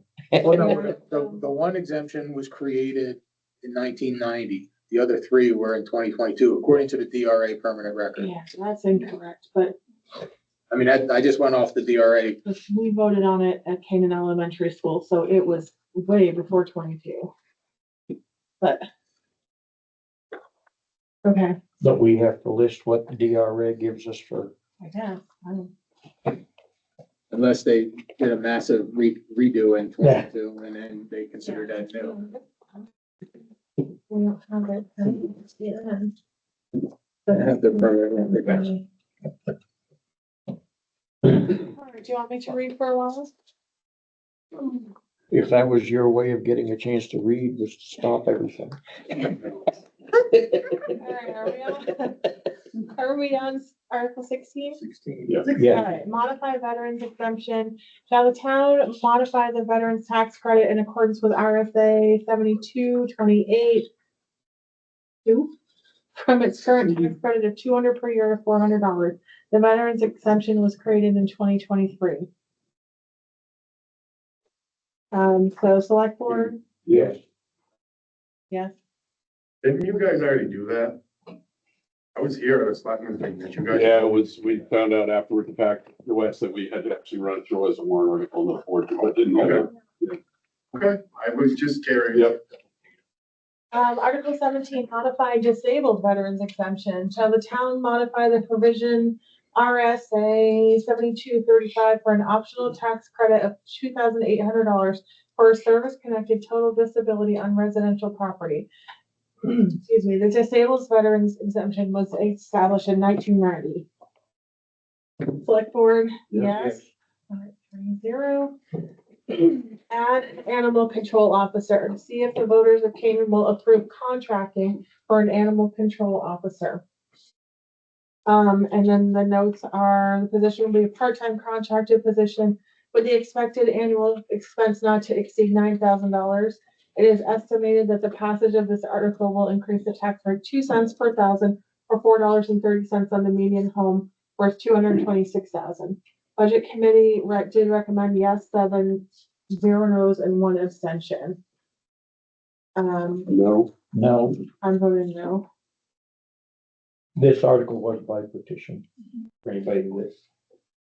I'm sorry, I'll do better. The next one is also by petition. Article 19, require voter approval for any new town position. To see if the voters of Canaan will approve requiring that the creation of any new town position first be approved in a separate warrant article at a regular or special town meeting. Select board, I'm saying no. No. No, Article 20, modify select board from 3 to 5 members by petition to see if the voters of Canaan will approve expanding the select board from 3 members to 5 members. Budget committee voted on this, because It's in there. that's what I said too, but they wanted to. It is estimated that the passage of this article will increase the tax rate 15 cents per thousand or $3.44 on the median home for 226,000. Oh, three, that's the three. So budget committee said yes, abstaining 2, select board.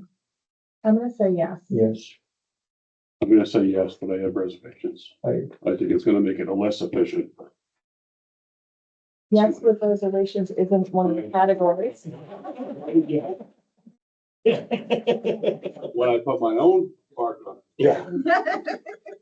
When we go behind the curtain, we can vote whatever we think. I have another question for consistency before I continue. Some indicate that the median home is 226,500 and some say just 226. Not a huge deal. 226,500 is the current one. Okay, We will amend them to say that. okay. That's, yeah, that's. That's why I said. It is not part of the actual article, it's just the explanation. Article 21 by petition, appropriate to West Central Behavioral, to see if the town will vote to raise and appropriate the sum of $3,920 for the support of West Central Behavioral Health. In fiscal year 25, which was July 1, 24 through June 30 of 25, West Central provided to 29 Canaan residents, including 11 children. As the region's nonprofit community mental health center, West Central Behavioral Health provides mental health services and substance use disorder treatment for many of the most vulnerable residents, including adults, children, and elders. Support from the town of Canaan will help us sustain our commitment to provide affordable mental health services to our area residents. It's estimated the passage of this article will increase the tax rate 1 cent per thousand or $1.88 on the median home. So budget committee voted yes 6, no 1, and 2 I have abstentions. 5 yes on mine. I have 5 yes. What did it say? Five. It's totally 5. Yeah, it's 5, 5 yes, 2 abstention. All right, select board, I'm saying yes. Yes. Okay, 3, 0. Are you writing whatever numbers you want to read? Wait. Article 22 by petition, appropriate to Grafton County Senior Citizens Council Incorporated. To see if the town will vote to raise and appropriate the sum of $13,500 to Grafton County Senior Citizens Council Incorporated through the Mascoma Area Senior Center and the Aging and Disability Resource Center for services for Canaan residents. From July 1, 24 to June 30, 25, the Mascoma Area Senior Center provided services for 132 Canaan residents, and the Aging and Disability Resource Center provided services for 49 residents. These services included congregate meals, home delivered meals, transportation, outreach support, Aging and Disability Resource Center support, and more. The cost of providing these services was $139,252.15. It's estimated that passing this article will increase the tax rate 3 cents per thousand or $6.46 on the median home. Budget committee voted yes 5, no 1, and 2 abstentions. Select board. Yes. Yes.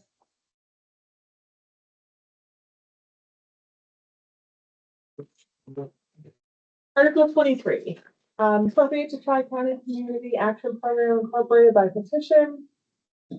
To see if the town will vote to raise and appropriate the sum of $7,588 for the operation of the following Tri-County Community Action Incorporated Services.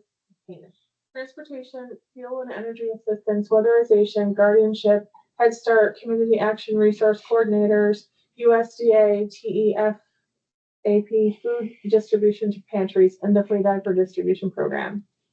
It's estimated that passing the article would increase the tax rate 2 cents per thousand or $3.63 on the median home. Budget committee had 6 yes, 0 no's, 2 abstentions. Select board. Yes. Yes. 3-0. Only 2-1. Okay, appropriate to WISE by petition. Shall the town raise and appropriate the sum of $2,100 to support the mission of WISE, providing free 24-hour crisis support services and advocacy to victims of domestic and sexual violence and stalking? It is estimated that the passage of this article will increase the tax rate. It's decimal places beyond this, the 1 cent. So it says Fraction 0, of a 0, cent? but it's $1. Or $1.01 on the median home. Budget committee was yes 5, no 1, 2 abstentions. Select board. Yes. Yes. 3-0. And the final, appropriate to advance transit by petition, shall the voters in the town of Canaan vote to raise and appropriate the sum of $10,135 to help support public transportation services in the town of Canaan for the upcoming fiscal year. It is estimated that the passage of this article will increase the tax rate 2 cents per thousand or $4.85 on the median home. Select board was 6 yes, 1 no, 1 abstention. That's the budget committee. The select board is yes, 3 yes, 0 no. Oh, So related to that, tomorrow we will upload the votes tomorrow to the DRA. And we will have then uploaded all of the information to them. They will get back to us with our warrant or any revisions they want to do. We have until next Monday, the 26th, to post the town meeting warrant. So sometime between Thursday and Monday, we will have to have a special meeting just to authorize that warrant so we can post it. So just a heads up, and that time, I'm sorry, sometime between when? Thursday and Monday. Monday being, we could set it at Monday and say that's the last possible day. But we're tied to when DRA sends us the green check marks on all of our pieces to say you're clean. I would prefer Monday if we have to. I mean, that's fine too. I want, as soon as we have it. When on Monday? Just a second, Ellie, I see you, but, Well, I would say if we were being safe, 5 or 6, like 5 o'clock. so it doesn't have to be like before. No, it's basically, we have to post it by midnight. Okay, that's what it's gonna So be. we don't do 6 AM. Yeah, it's just, if we have it on Friday, we can set it for whatever time's convenient and then be done with that. Go ahead, Ellie. Yeah, I have a couple of comments. Since Article 18 requires an appropriation, the budget committee should have voted on that. And also I retract my statement about the 5 selectmen because it seems that we expected to pay the other 2 people. So that I think might be the reason why the budget committee decided to vote on it. And what was the first article you mentioned? So if there's a tax impact, then there must be an appropriation, Right. right? So I'll resend my comment about the budget committee on that. But if there's an appropriation, the budget committee has to vote on it. The animal control officer They did. requires an appropriation. They did vote on it. They did vote on it. Yes? Yes, Yes. 7 yes, 1 abstention. All right, good. Yeah. Oh, and one more. There's just one article, I don't know if it matters.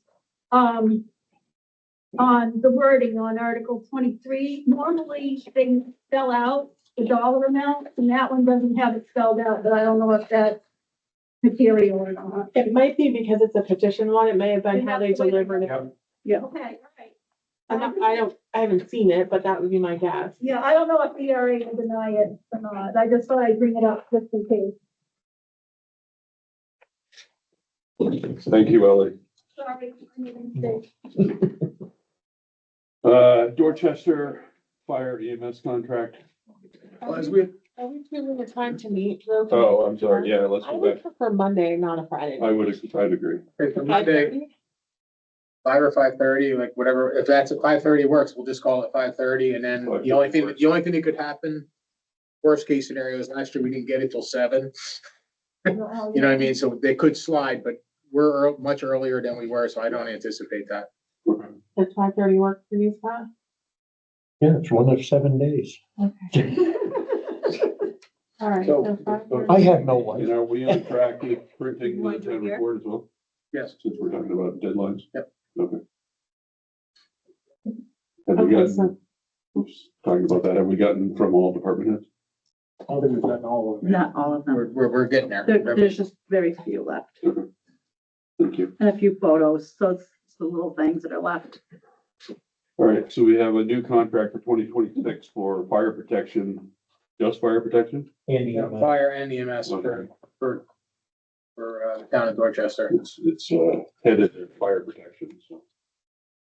That's just our fire protection contract. Both things are listed in there. And is this still for just half of Dorchester? That is correct. Basically, when we met with them and looked at some of the issues, we weren't comfortable with some of the things that were going on and the transition and some of the things that were gonna cost Dorchester extra money by not changing it a certain amount of time. So we said it'd be better if they want to do that, we do it for next year. So So this we is can for revisit this- So there are concerns within our Our organization? side, yes. Okay. And we also, these reflect, increases in the expense back to actuals. So, we have an amount for fire protection of 24,088 and 37,590 for EMS, and that is approximately $8,000 or $9,000 more than last year. So when this was presented to us initially, it was all or nothing.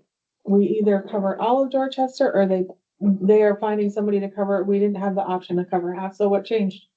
What changed is they didn't find anybody to do the whole thing on the other side, and then we decided to hold back from taking over the other half for some things that we discovered, so, and we were just making sure that. Lack of ability to pay for one. Well, I'm not gonna go there. But some of it was like, the transition for the, dispatch and things of that nature. There was some conflicts, and it wasn't a clean break. So right now, we're just maintaining what we did, and we modified our price to adjust, and they have agreed to this. Yeah, because we go to the other side, we have to involve Lakes Region Dispatch.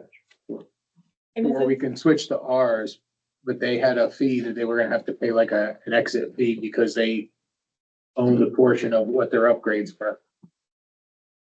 so is this amount differs from 25? Yes, And what did we put in the revenue budget?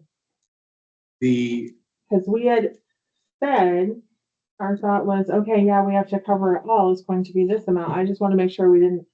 we're okay. Well, but we change the revenue budget as well? Yeah, no, we're changed, yeah. We modified it down just a little bit. Okay. I don't know that I have. Is Carrie Ann still on? Yeah. She is. I mean, I haven't printed one that has the price that's in there. Carrie Ann, do you happen to know what is in the revenue budget for the contract with Dorchester? I'll have to modify it to the half the amount.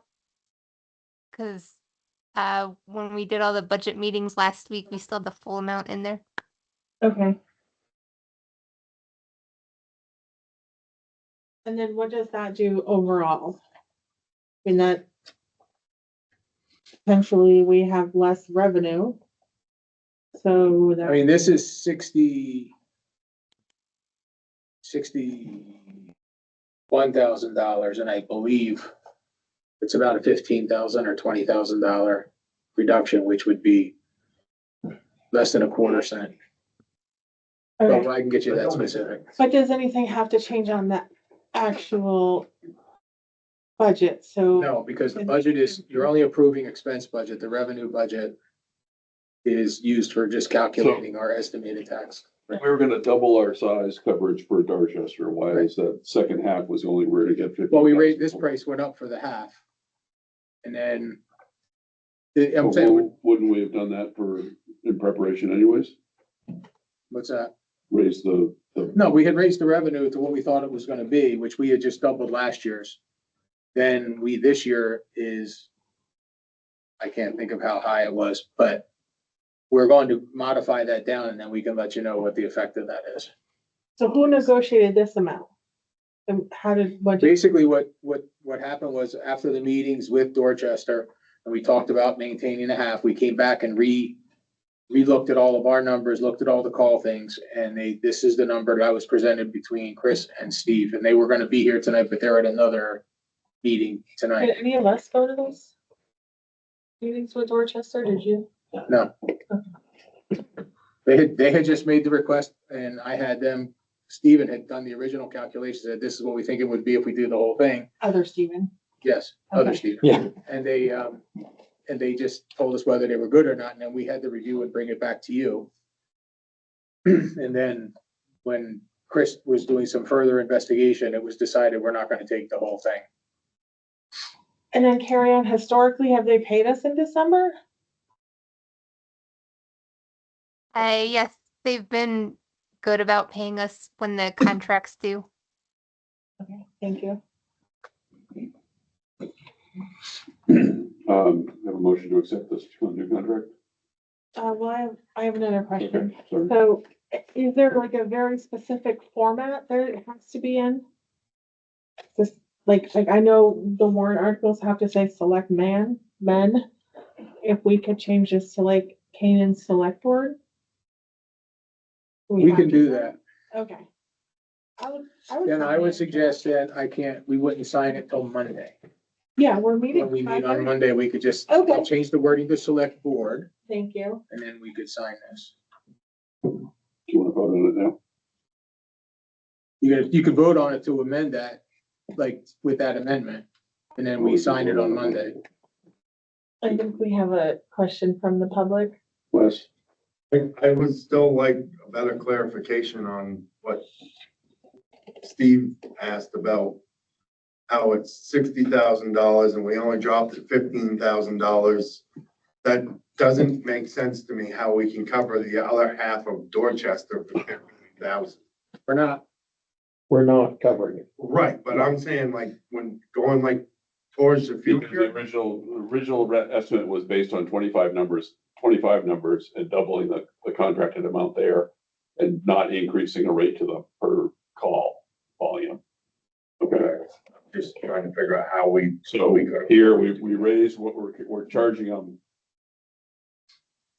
So it offsets that 15,000. You're charging them more than 50%. Correct. Cover 50%. Correct. Yes. Correct. And the other thing that was discovered in the process, when it talked about the other half of Dorchester, I don't want you to quote me, but I recall they said that it was only 12 calls a year on average. You know what I mean? So we were actually doing a little better for the other half, the way it was calculated. But this was a number that came today. They did the revision for doing half the town. And So we'll table this until Monday and we'll vote on this.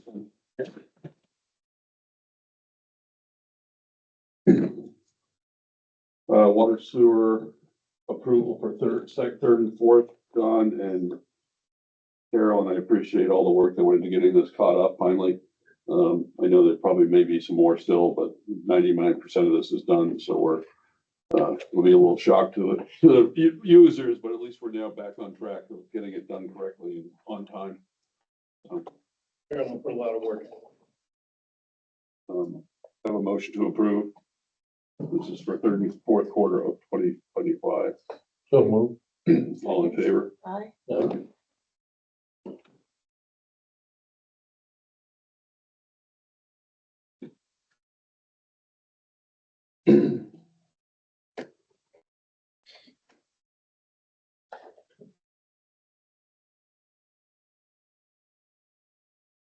Your update.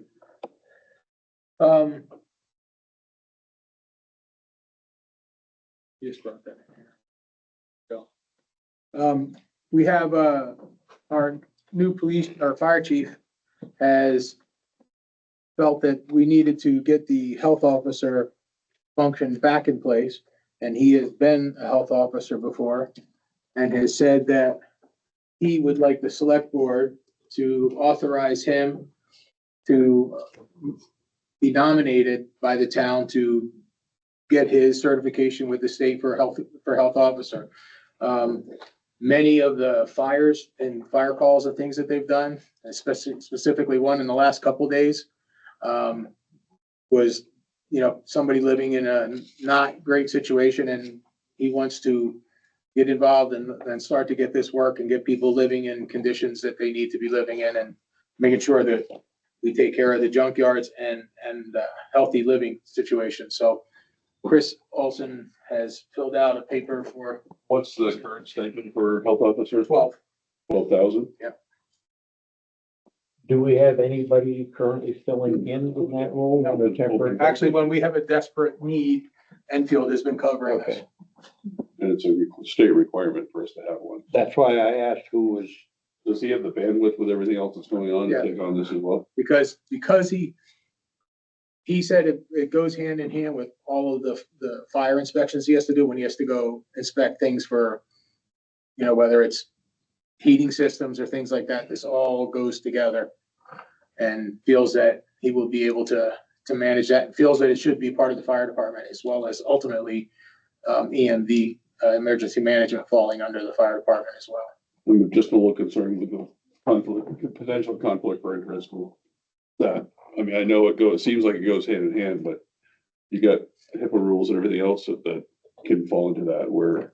Oh, I understand, and he understands it. He has done this, he has done this before. Okay. All right, And how long have we been advertising that as an open position? I don't think we have advertised it. have we? Well, we did for a while, Yeah, I know we and it did. was a year ago, August, that we've been without a health officer. I mean, do we have to? I advertise it? mean, I know, I think we're under the gun anyway from the state, but Well, we I had- also think it's, And I don't think we don't have applicants, but still, And you saw that any license that we have, we're out of. I understand. Any that, that we And got from the and I appreciate Chris's, energy and, level of commitment. I just, the concern is that he's got a lot on his plate this coming year. To get both departments over there up to where we need them to be, so. That's my real concern. So, can we advertise it for a month? Like, I mean, it doesn't really stop him from, I don't know what the application or I believe there was a test he was gonna take online on Friday. Yeah. That he could actually be certified. how much is the test? Don't remember. what do you say here? Does it say what it is? It's a 3-hour training course, first year of their appointment, combine this with a nomination form, provides a conditional appointment that will be finalized upon the training course. If we can get more information for Monday? Well, he's gotta take the class on Friday. Oh, well, that's not gonna work then. No. No. I mean, the goal is we have some pretty, I don't wanna use emergent, but significant situations that, even if this was a role that we wanna change in the future, right now, we do need someone. Say if we get him certified, we can always, And then he'd be up, we he'd can always. be open to backpedal not if we need keeping to. it as a role either too, so. I'm gonna make a motion that we let him take the class and get certified. Second. And then we'll determine the position All right, after, okay. all in favor? Yeah.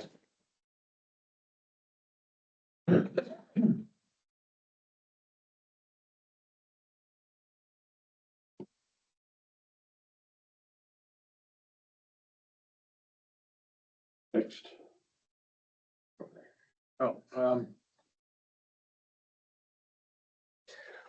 the, part of the lease for the trucks that we were doing, we have one truck in and available to get fit up. We just found it, last week, I think. The goal is to get that started, and I'm gonna talk to the lease company starting tomorrow. But we wanna authorize them to get the bill done. We've modified the bill to not be an internal, D-box, Integrated body. integrated body, so that it would be a less expensive body and use basically a regular sanding box. So by doing that, the truck purchase that was in the original estimate for the lease was $154,635. This would be $107,941. So basically a $46,000 reduction. Plus then we have to get the sander. So the fact is, what we want to do is just authorize them to get it built while we talk to the lease company to get it included in our lease. This was part of that ballot approved article for the two trucks. Okay. Put that in English for me, please. What does that do with what we had priced out for that truck? Is there a reason you want to scale back on the body or? Yeah, the integrated body, they're great in the winter, as you know, but it's like the ones we have over there, you can't work out in the summer. They're so tall and big, you know what I'm saying? And they just don't, they only work good in the winter. So we went with a regular flatbed dump with a V-box sander on it. So we Well- can utilize it for anything, put a chip sides on it, we can chip brush into it, we'll have a flatbed for other things and use it as a dump truck. Yeah, well, my biggest concern is we went to the unibodies, so you're discharging sand in front of your wheels. Mhm. for winter travel. Well, this truck's actually replacing one of the old green one ton, Oh, which, okay. which had that anyway. This isn't a full- Is so this is the F600 you're talking about? 550, yeah. 550? Yeah. Okay. Yeah. Yes, no, it's not one of the, we're not changing. Well, that that's truck. what I was, Yeah, no, yeah, we're not. So I appreciate the savings. Is this significantly changed the warrant that was voted on by the voters for No, truck workers? no, no, basically it's the because it type of just had body a that one-ton goes on it. contract.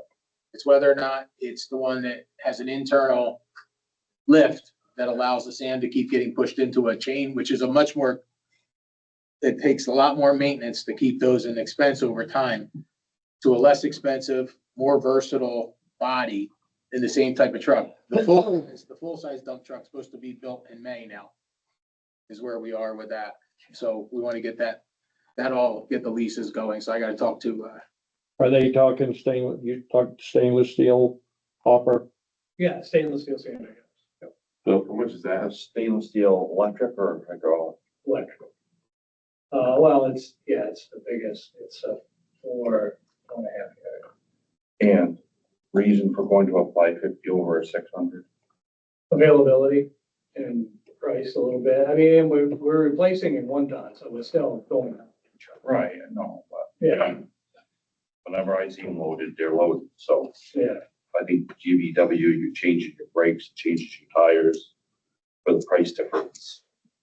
And I would highly recommend you go to a hydraulic sander. If you're gonna be running sand through it on roads, the electric will not do what you want it to. Now, are you gonna put a wing on this? No wing on it. That's the other thing we did away with the wing, because it's replacing a truck that didn't have a wing. So it's not really doing roads per se as much. Where is this going to be used? Well, it'll be used in parking lots and side roads and stuff like that. But like I said, it's replacing we're just trying to replace apples with apples, Mm-hmm. you know? And plus it saved us a lot of money in the upfit, so. That's why we went that way. So you're talking electric plow up front, electric hopper? Yeah, well, I think it might be, I can't remember if it's hydraulic or electric. I can't remember now the sander exactly. But I got all the spec sheet somewhere. I didn't bring it with me, but. So I just have to ask this question. How many vehicles do we need to plow parking lots? We have a pickup, have a service truck now that shouldn't have a plow on it because it has a service body on it. So all the tools that are in it get smashed around. And now we're getting another one ton without a wing on it that's useless any place that it goes. Doesn't make sense to me. You put a wing on the one ton, you can send it up in Gates Country where the roads are narrow. And it's gonna be a lot easier to plow with than it is a 6-wheeler or a 10-wheeler. I don't think we're spending our money in the right spots. It doesn't make sense. Bob, you want to respond to that? Well, I mean, the 550 we have now, the Ram 550 has a wing on it and it's hard on it. I mean, it's a lot. It's asking a lot of that truck. So, I mean, we're finding like it needs new spring guard. This is the one that's a 2022, you know, and it's just going through brakes left and right. I mean, we just did another brake job on it, but that only lasted a year, you know. Well, that's all I ever got out of them out there to Well, I Enfield. mean, and a lot of it is the weight that they carry, you know, and the wing, you know, so the springs are all worn out. But then that goes back to what Philip was saying about the 600, is it worth dropping down to the 550? I mean, we got approved for whatever the money is. But, I mean, to me, it doesn't make sense to go backwards to try to save money and cost us money in the end. I don't know if I'm making sense or not, but I just don't see a one ton with a plow on it's useless for the town. Well, they're not putting a wing on it. Right, so it's useless. You might as well not even put a plow and sander in. Well, Might I as will well say just that, leave it in there and let it pack. I will say that over the time that I've been involved in this for 15, 16 years, 550s and things like that, and 600s with wings, it just tears them up much sooner. They just aren't made for that kind of weight. They'll tell you that it is, but the wings kill them. Well, I think Wes's point is that it's not a big enough truck to like We need a wing truck, in his opinion, Well, if we're going to the wing truck, now you're adding, that's a whole, but that was what was originally. proposed. No, they were presenting a wing on a truck that I'm saying I don't think is going to work. You know what I'm saying? I'm saying wing wise, I don't think the 550 to 600, I don't think it works on any of that realistically. You gotta go to the next step up, like the M2109 Freightliners. Like you're So not. what's the difference between the GBWs of that 4700 we have that has a wing and a plow in it and the F600? Can you tell me that? Not off the top of my head, but I'll bet you it's not much different. No, Oh, listed on them, around 5,000 GVW different, Right. because that little international, the issue is the wing, even the full-size trucks, wings put a beating on them. So That that is much true. weight on the side of the truck, that's really not what they're made for. They're made for heavy-duty work. I love your point there. So that means when we're hauling sand, we should strip the trucks and take the wings off them. You just made a valid point. Thank you. Just saying, you made a I valid mean, point. typically you drop the front plow, you don't usually drop the wings because they're a pain in the neck. But you just I- said having a I wing agree on it. with you. But I'm All saying, I'm saying is we're buying these trucks and we can't utilize them. That's all I'm saying. It doesn't make sense to me. And the other night, I didn't even realize we put a plow on the service. To me, that was something that was money that was wasted. I have a service truck. I have a plow on the one that I have at work. And I tell you what, I take all my tools out of my truck before I plow with it, because your tools are smashing all over the place. I don't care how hard you secure them or you do, and it beats the bodies up. We should have never put a plow on that service truck. It made absolutely no sense. Well, the reason, Wesley, we did put a plow on it was and the reason you haven't seen the wing on it is because it is kind of a last resort, but it got us out of a bind because we had no truck. We were down 3 trucks. So that truck got us out of a bind. I mean, and it's supposed to sit there as much as it can, so it could be a service truck. Guy's got one side of it, we have the other, but that's why we went with a plow. I just You know, think that it beats the. I get it, and like I said, it's kind of a last resort, and it's kind of a backup type thing, but it wasn't expensive but for the whole price of the trucks, they put it on for like, I think it was $9,500 cheap, but cheap like that. Right. I'm Right, no, but yeah, that's why we I don't just- plan on plowing that truck every storm, but. I just it has think, got the cell lines already. I hear what you're saying about the wings on the small trucks. I just think that you can utilize the truck better if you have a wing on. All right, thanks, Wes, appreciate the input. Like I said, I'm gonna let Bob run his own department, the best he can, so with the equipment we have and make some decisions, and that's not gonna make it. All right, so you need a motion for that to proceed on? Yes. We're ordering the truck and then gonna work with the leasing company. Go ahead. I thought our cabin chassis on that class was already in earlier this year. And we were waiting for a schedule to have it outfitted. And that one went away. They sold that one because it took too long to get it built. But aren't we buying turnkey project through this? No, with Ford, no, we have to do them separate. No, but when we buy through ATG, that's a turnkey completed project. And not these. Well, this one will be. This one, yeah, This this one- one's this going to one be, will but be. we didn't have that. We went through a different dealer and the upfit. Okay. We were Because I was going under Viking the separate. impression that we were buying turnkey. No, Right. not that one. Because like you brought to my attention, which I didn't think of before, because once you take possession of the truck, your warranty starts. Correct. That's why, yeah, definitely. Yeah, this one is gonna be, that's why we're asking about the upfit, because like I said, well, before we okay it to go to upfit, then, I wanna make sure this is okay. So this will be, As far as the leasing thing, yeah, this will be a 19.5 GVW 550, Yep. the heavy duty side of it. it's the biggest one, yeah, yeah.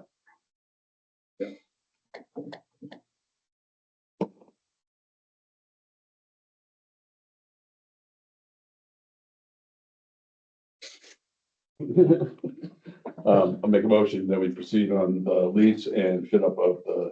truck. Just discuss. I'll second. Otherwise, you're gonna have nothing. favor? Aye. I'll abstain. I didn't understand much of what was just discussed.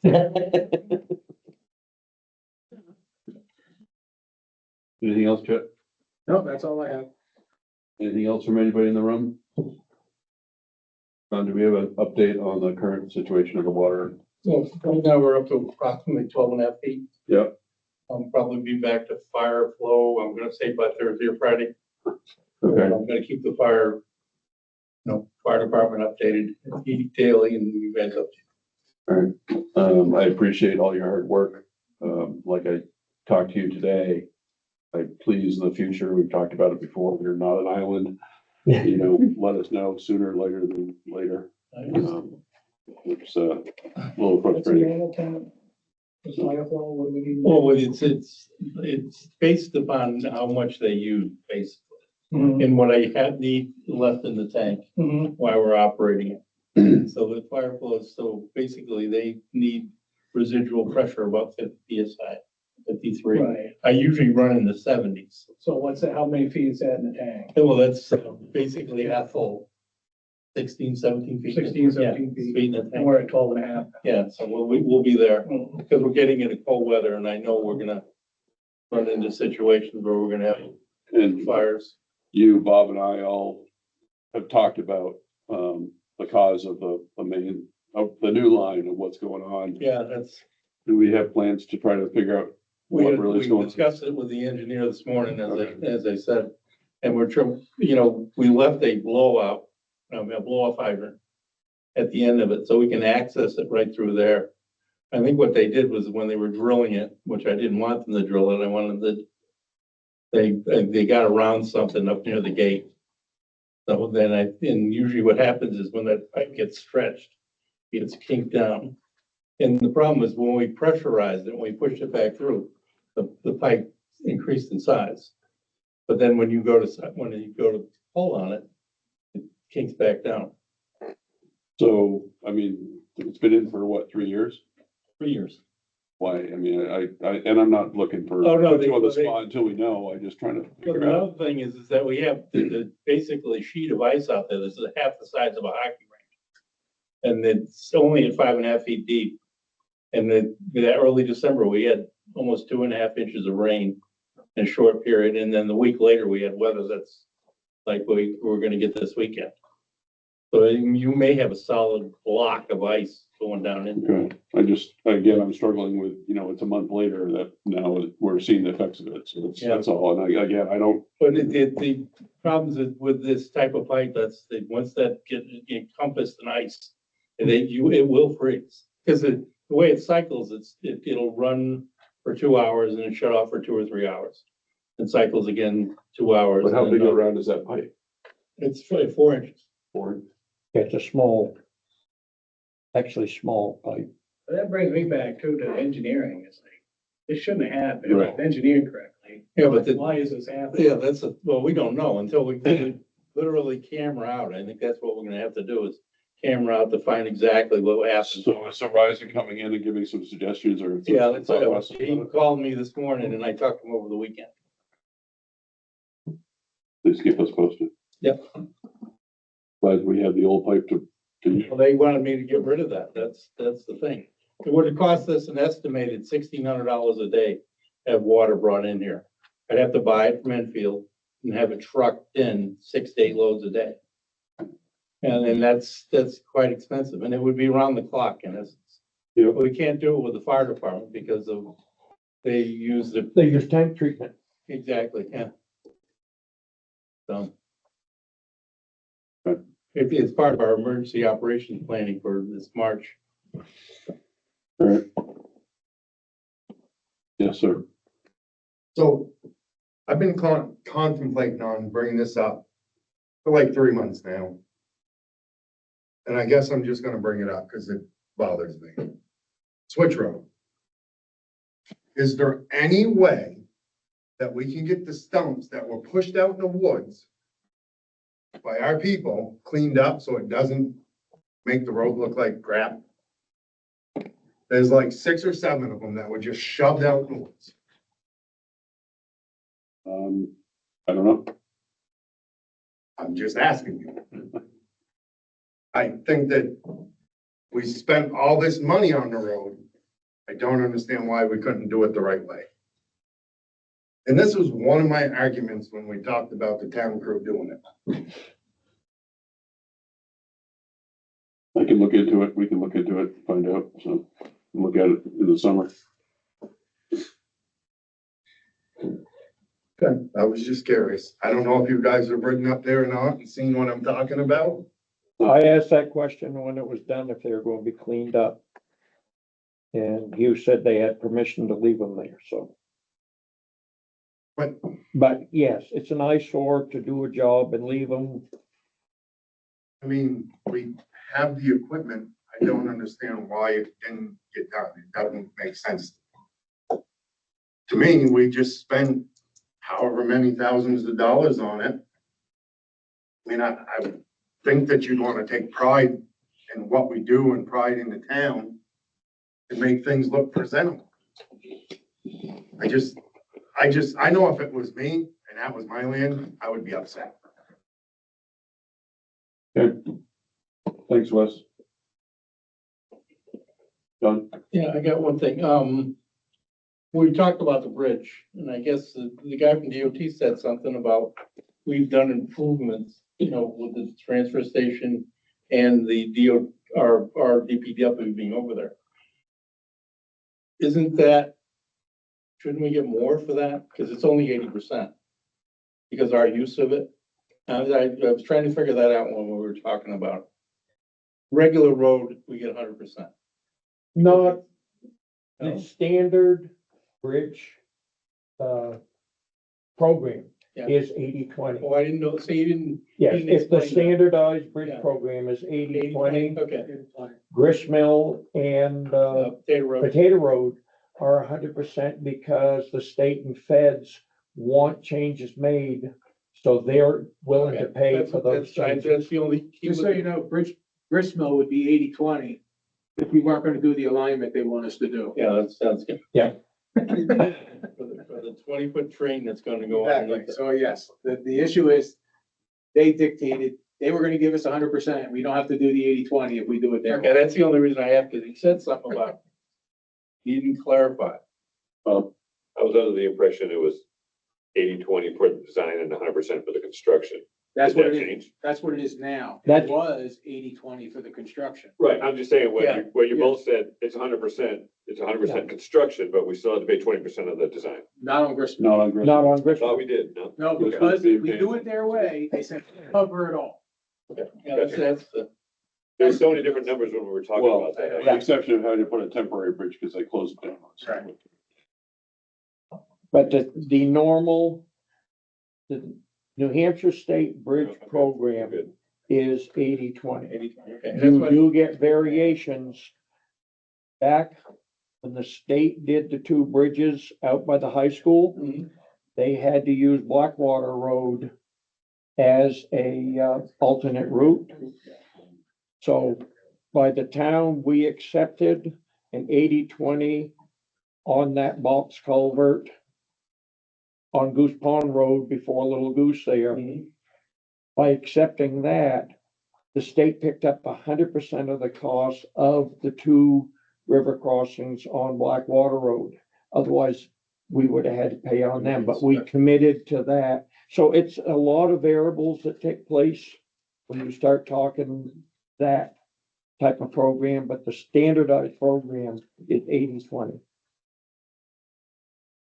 Okay, so we're gonna make a motion to go into non-public, please.